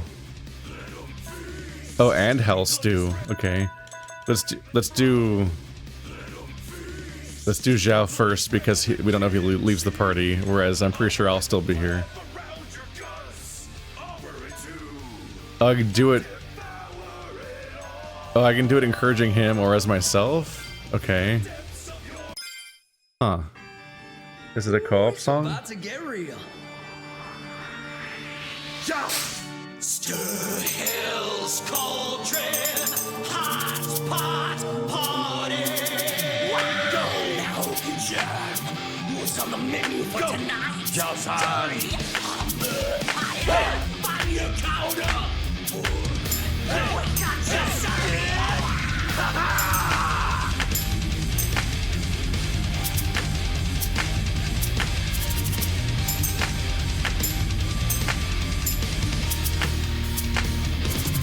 Woo! Woo!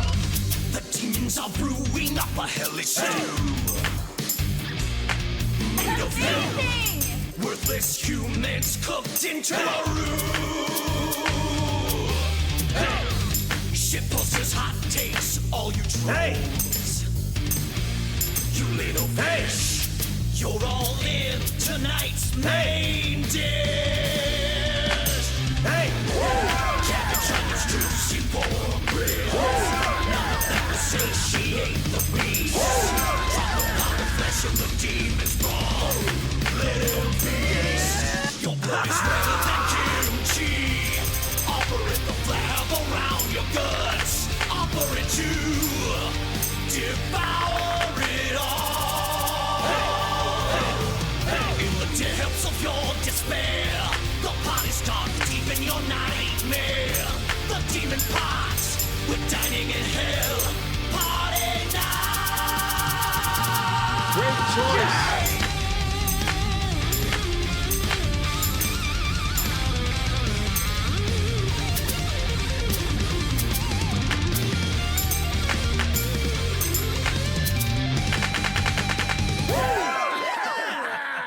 I keep wanting to look at the screen, and I'm in the middle of this chaotic thing that I'm playing.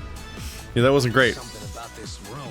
That was not great. They did a whole medal. They did a whole ass medal. Dang, bro. Look at them all go.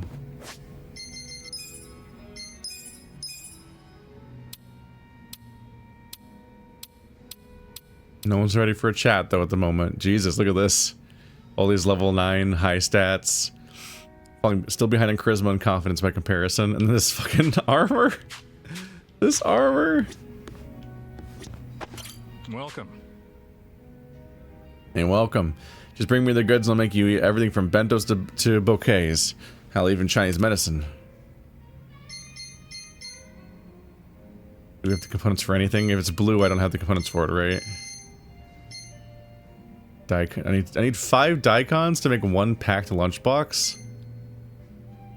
This would be useful if we were actually in poverty, but we have so much money. I can't make a single thing. A bonsai made of 9 pine trees. I need potato. I need 2 potatoes, 2 tomatoes to make a mismatched lunchbox. Huh. It's hard to imagine getting anywhere there with that stuff. There's something very funny about the leader of the ex-leader of the Liumang just hanging out with us, just chill. Like, yeah, sounds like a cool adventure. Let's go. Yeah. All right. But like, from the moment he showed up, he had this. He had kind of like a main character energy to them, like he's gonna be sticking around. So I was like, ah, okay. They made him sound fun because he's gonna be in literally the main party.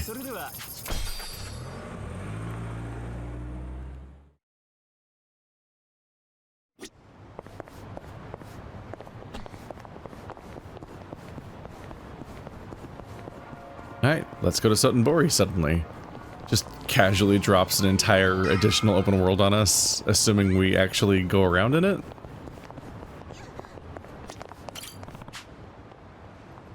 $3 million yen to put up a candidate. Once I deliver this to Chairman Hoshino, I'm off to Osaka. Oh, we're giving the money up front. Okay. Alright, let's go. Is it the result we're just gonna miss the fallout at first? Oh, it counts towards my spending. So you found the money. Yeah, I literally had it while we were talking, actually. I could have just handed it to you then. Yes. Me and my friends managed it somehow. I owe it all to them. Maybe I should have asked for more and kept the change. Not even funny, sir. We worked our asses off to hold up our end of the bargain. How are things on your side? Well, in that regard, unfortunately, there's no way to let you down easy. I haven't found anyone. No one can handle Ijincho, huh? Right. With Aoki's popularity behind him, finding someone who stands a chance against Kume is no small chance. It seems pretty shameful for any kind of Yakuza family not to be able to scrape together 3 million yen.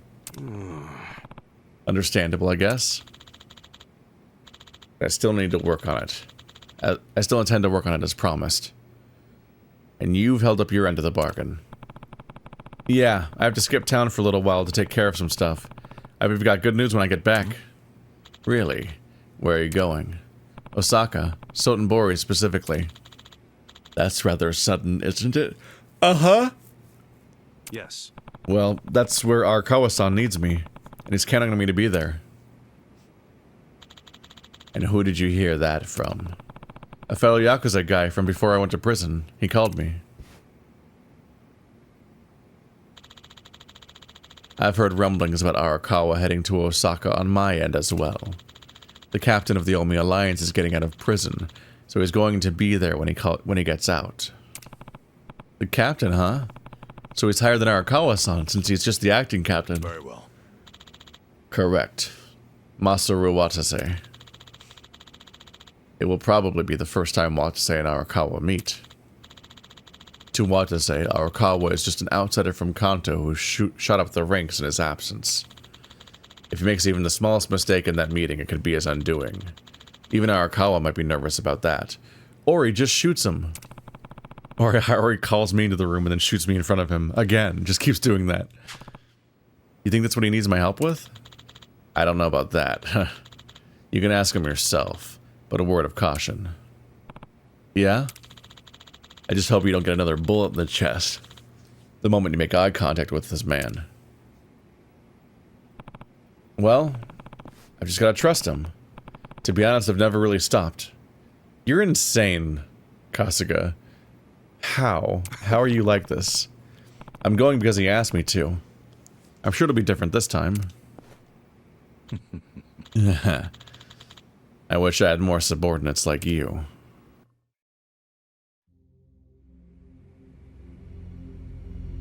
Disposable? Does my father really need to attend to this Sotenbori thing personally? Yes.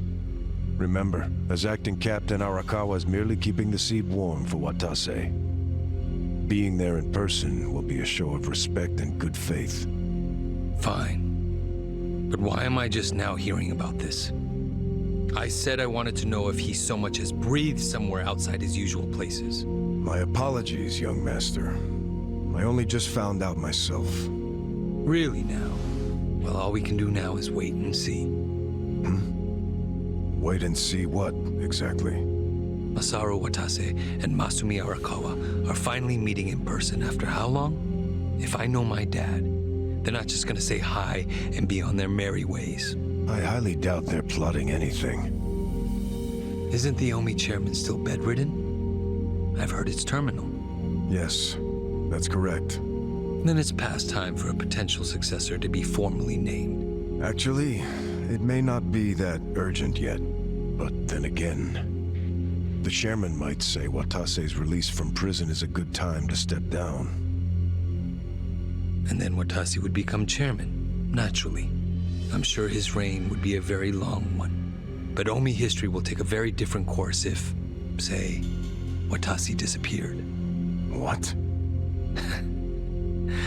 I'm thinking dear old dad might try to make it happen. I don't know if that's Arakawa-san's style, exactly. Wouldn't be subtle. So? Remember when I asked Dad to sell out the Tojo clan during the 3K plan? Well, I never told him to bring in the Omi Alliance. He did that all on his own. I think it was a good decision, actually. Don't you? Well, sure. Thanks to him, the Tojo were driven out of Kamurocho. The 3K plan was a wild success, and my approval rating skyrocketed. I expected the Tojo clan to fall hard, but I didn't think some third-rate Tojo vermin like Dad could ever worm his way into their top ranks. Shrewd of him to do that during all the commotion. I thought he was a slow, antiquated Yakuza, and certainly not the type of man who could catch me off guard. Huh. I guess power really does corrupt, huh? Don't get me wrong. If Dad buries Watase and takes over the Omi Alliance, I benefit too. Having him there would be very convenient for me. There's just one thing that feels off. What's that? He hasn't told me about any plan to off Watase at their meeting. That's evidence against my theory. I'll have to see what happens. If all they do is greet each other, I was wrong. Look. On the other hand, if he wastes Watase and still doesn't see fit to tell me, that would be a betrayal I cannot tolerate. Arakawa-san won't betray you. He better not. His little Yakuza club only has power because I extend it to them. I've come a long way since the Kamurocho 3K plan. I'm at the top of the political pyramid now, which means I need to know what's happening in the underworld. The hierarchy should be very clear at this point, and I expect people to fall in line. That's a matter of policy, and family is no exception. Sawashiro, between me and my father, to whom would you swear complete fealty? Arakawa-san sent me to do as you command. His orders were to put you and your interests above everything else. My interest is for you to watch his every move and report them to me. Understood. I'll send Tendo to Osaka. He seems to have rapport with Arakawa-san.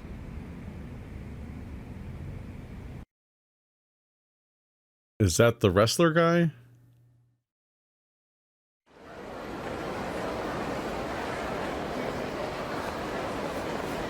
Or whatever athlete it was, I think. Patriarch Tendo, when'd you get in? Just this afternoon.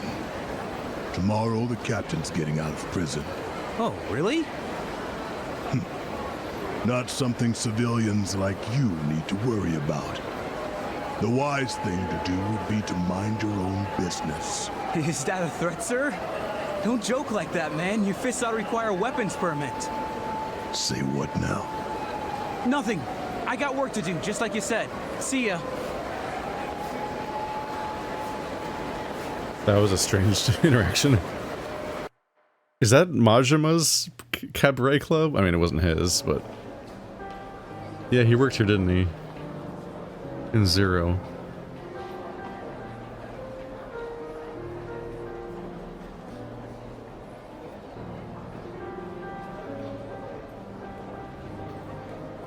Hey, can I get a refill over here? Oh, make it 2. Hey, Ichiban. You look like a teenage girl waiting for a text from her boyfriend. Put it down and relax. Have a drink with us.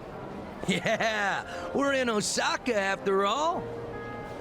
Stop giving me shit. See, this is why I wanted to come alone. Where are you going, Kasuga-san? I bet it's not to take a leak. He hardly drank a sip.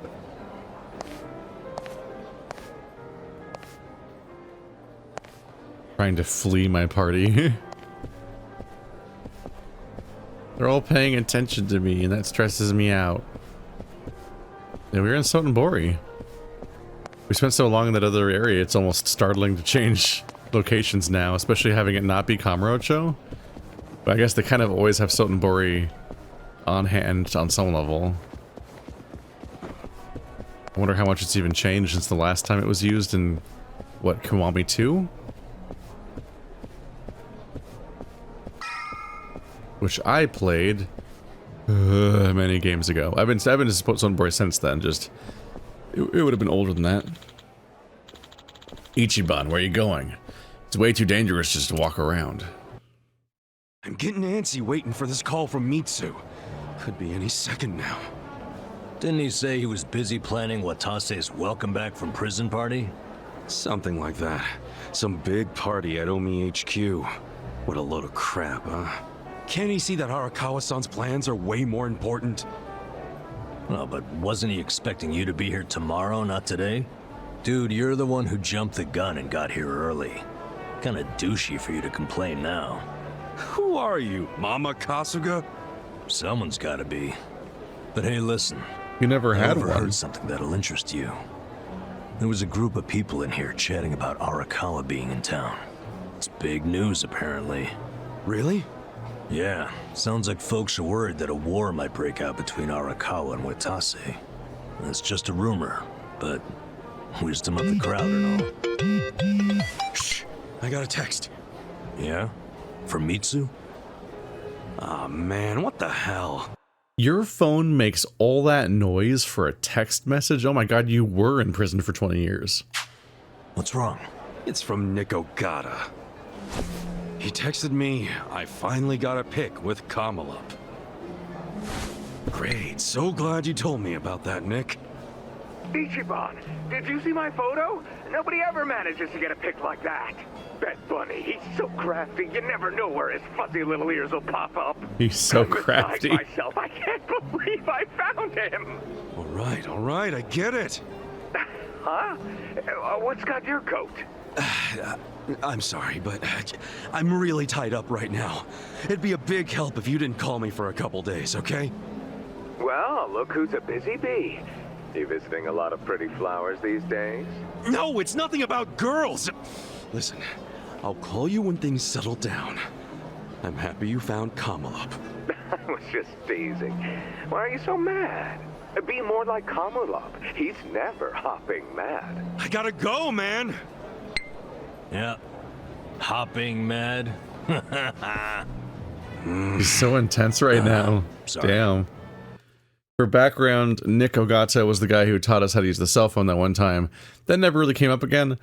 But from my perspective, he's come up a lot, because every stage of the business running campaign, he shows up again. Not really shows up. You have a brief interaction on the phone where he gives your company yet another loan with yet another time limit. Every step of the way, he's like, yeah, here's a loan to keep the company going and stuff, but the condition is you've got to break into the top 20 businesses by this time. And he keeps giving you essentially a ticking clock and a loan. Not a lot of plot there or interesting interaction, really. It's just that in a lot of the side campaigns are written in a very utility first kind of way, where you just kind of like get the bare bones text to convey the story and not a lot of personality or scenes. So just, I don't really feel bad for skipping over all of it, but it was worth grinding that side campaign so I would have the money the game wants me to have and also be able to interact with a lot of the systems. Hey, Kasuga. If you're gonna be a pain in everyone's ass, just go to Omi HQ already. Huh? Come on. Since when do you sit around and wait for anyone anyhow? Besides, if a war really does break out like these people think, your precious Arakawa-san could be in actual danger. Hey, Adachi-san. You're absolutely right. Screw waiting. Time to go. Yeah, that's it. Like devils on each other's shoulders. Drunk advice, bad. Although we might want to be there early just so that we can be ahead of whatever plot they want us to walk into as a trap.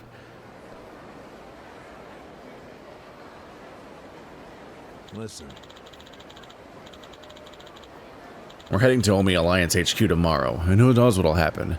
Better be ready for anything.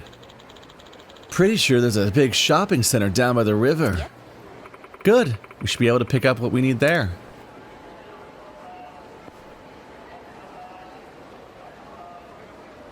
Ta-da! Side quests. Not a one at the moment. No. Just little old Sotenbori. It's such a small little neighborhood compared to Kamurocho. This one whole street that's just all restaurants. I think this is the UFO catcher place. Yep. I had to do UFO catcher quest here at some point. At some point, Akiyama's HQ was here, I think. A golf center. That slides that minigame back into the game. Mahjong. A casino. Shogi. Yabisupan. Overall, I shouldn't really need to make any preparations. I'm not really sure what I would do. I would definitely do side quests if they popped up, but I don't know if that's really on the table right now.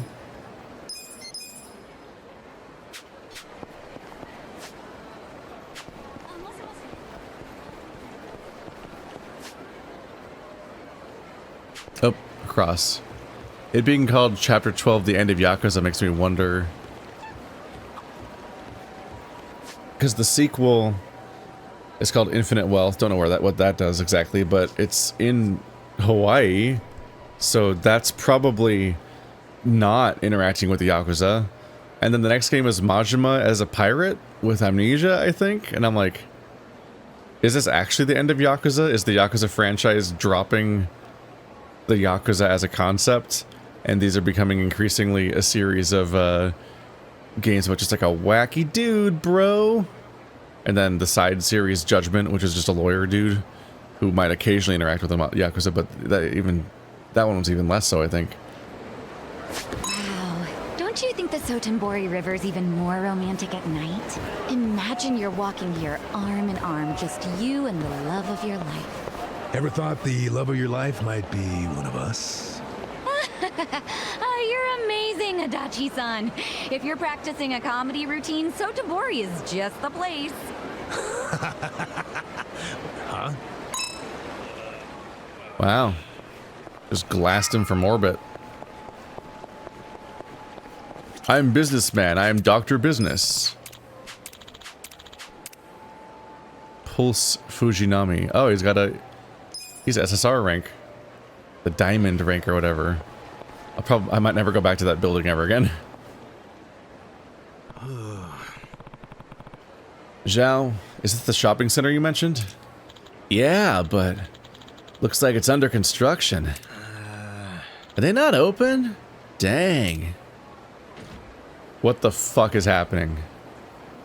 No. Is this the thing they introduce in every single game that's like, you can fight past boss fights again, but in a simulation, and now it's gonna be a robot. Shall I show you in? Huh?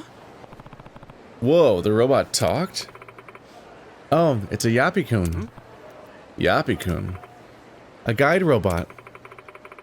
A lot of mobile phone stores and supermarkets have been getting them to greet customers and stuff. You never seen one? Wow. Huh. That's, high tech. So that means this guy is greeting us, right? Guess so. Maybe they actually are open.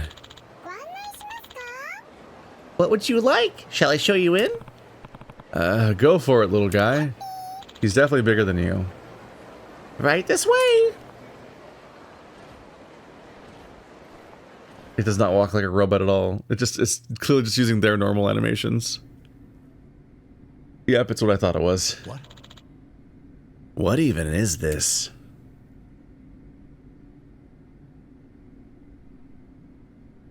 It looks like a level from Dead or Alive 2.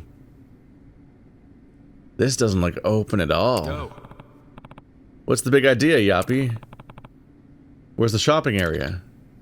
Shopping? I'm sorry, I don't understand shopping. Welcome to the Sotenbori Battle Arena! Battle Arena? This is a place where warriors with confidence in their skills come to clash. Where the strong challenge the stronger that we have selected. All fights are broadcast live to our members. Any challenger who succeeds in defeating their foes will receive a reward. Kamurocho has underground coliseum just like this. I suppose they must be national. It's one of these then. Was that guy covered in buttons? Oh yeah, he's covered. Yep. Yep. It's one of those J-pop obsessed people that like has all the buttons covering their body. I mean, that's not normally how that works, but I mean, we just know that the people like the idols, there's the glow sticks and then there's the buttons, which are it's like a fundraising thing because the buttons are just so cheap to make. Conquering each of the many floors of the Sotenbori Battle Arena will earn you a one-time victory reward, which you can receive by opening the suitcase on that floor. Fulfilling special conditions for each battle can also net you additional rewards as and these can be won as many times as you please. You might even score some rare items, so step up to the challenge and try to clearing every last floor. It's another combat gauntlet. Okay. Now then, have at it. Go fight. Oh yeah, go fight. Sure. Listen, you little robot, we don't have any intentions of fighting for the enjoyment of your people. Actually, it might not be a bad idea. Huh? We may be fighting the Omi Alliance soon. This could be the perfect opportunity to polish up. Besides, underground members-only establishments like this tend to have a lot of backing. I'm sure the rewards will be more than worth it. we could upgrade our weapons and equipment and train while we're at it. The benefits outweigh the risks, in my humble opinion. Well, I guess when you put it that way. We will not force you to participate. If you wish to fight, talk to me at any time. We do not turn away challengers. We do not hunt those who leave. Our arena is always open to you. Alright, got it. We look forward to seeing you fight. Might actually be the perfect place to train. Maybe I'll give it a shot when I have some time. So they just quickly introduced a new grinding location. Because the other dungeon and the other place is basically a place where you go to grind without having to run around and chase down random encounters. And it's just another dungeon to grind. Maybe it has better drops or something. I don't know, I might check it out, but probably not on camera because it's just a gauntlet of combat, and we learned last time that I don't really like sitting here and commenting over a massive gauntlet of turn-based combat that lasts an hour or more with no plot and developments. Not my style. But this is a decent place to stop for the episode, so maybe next episode we'll do... Oh my god, threat level. Threat level 8, wow. They specifically warned me that the threat level was higher than normal earlier, and it was only like a 4. That's wild. Yeah, I might give it a go just to see if it gives me the parts I need for upgrades, and also the game might be balanced around you having tried it once or something, so I'll give it a go. But next episode, we'll check out the Omi Alliance. That's where this is headed.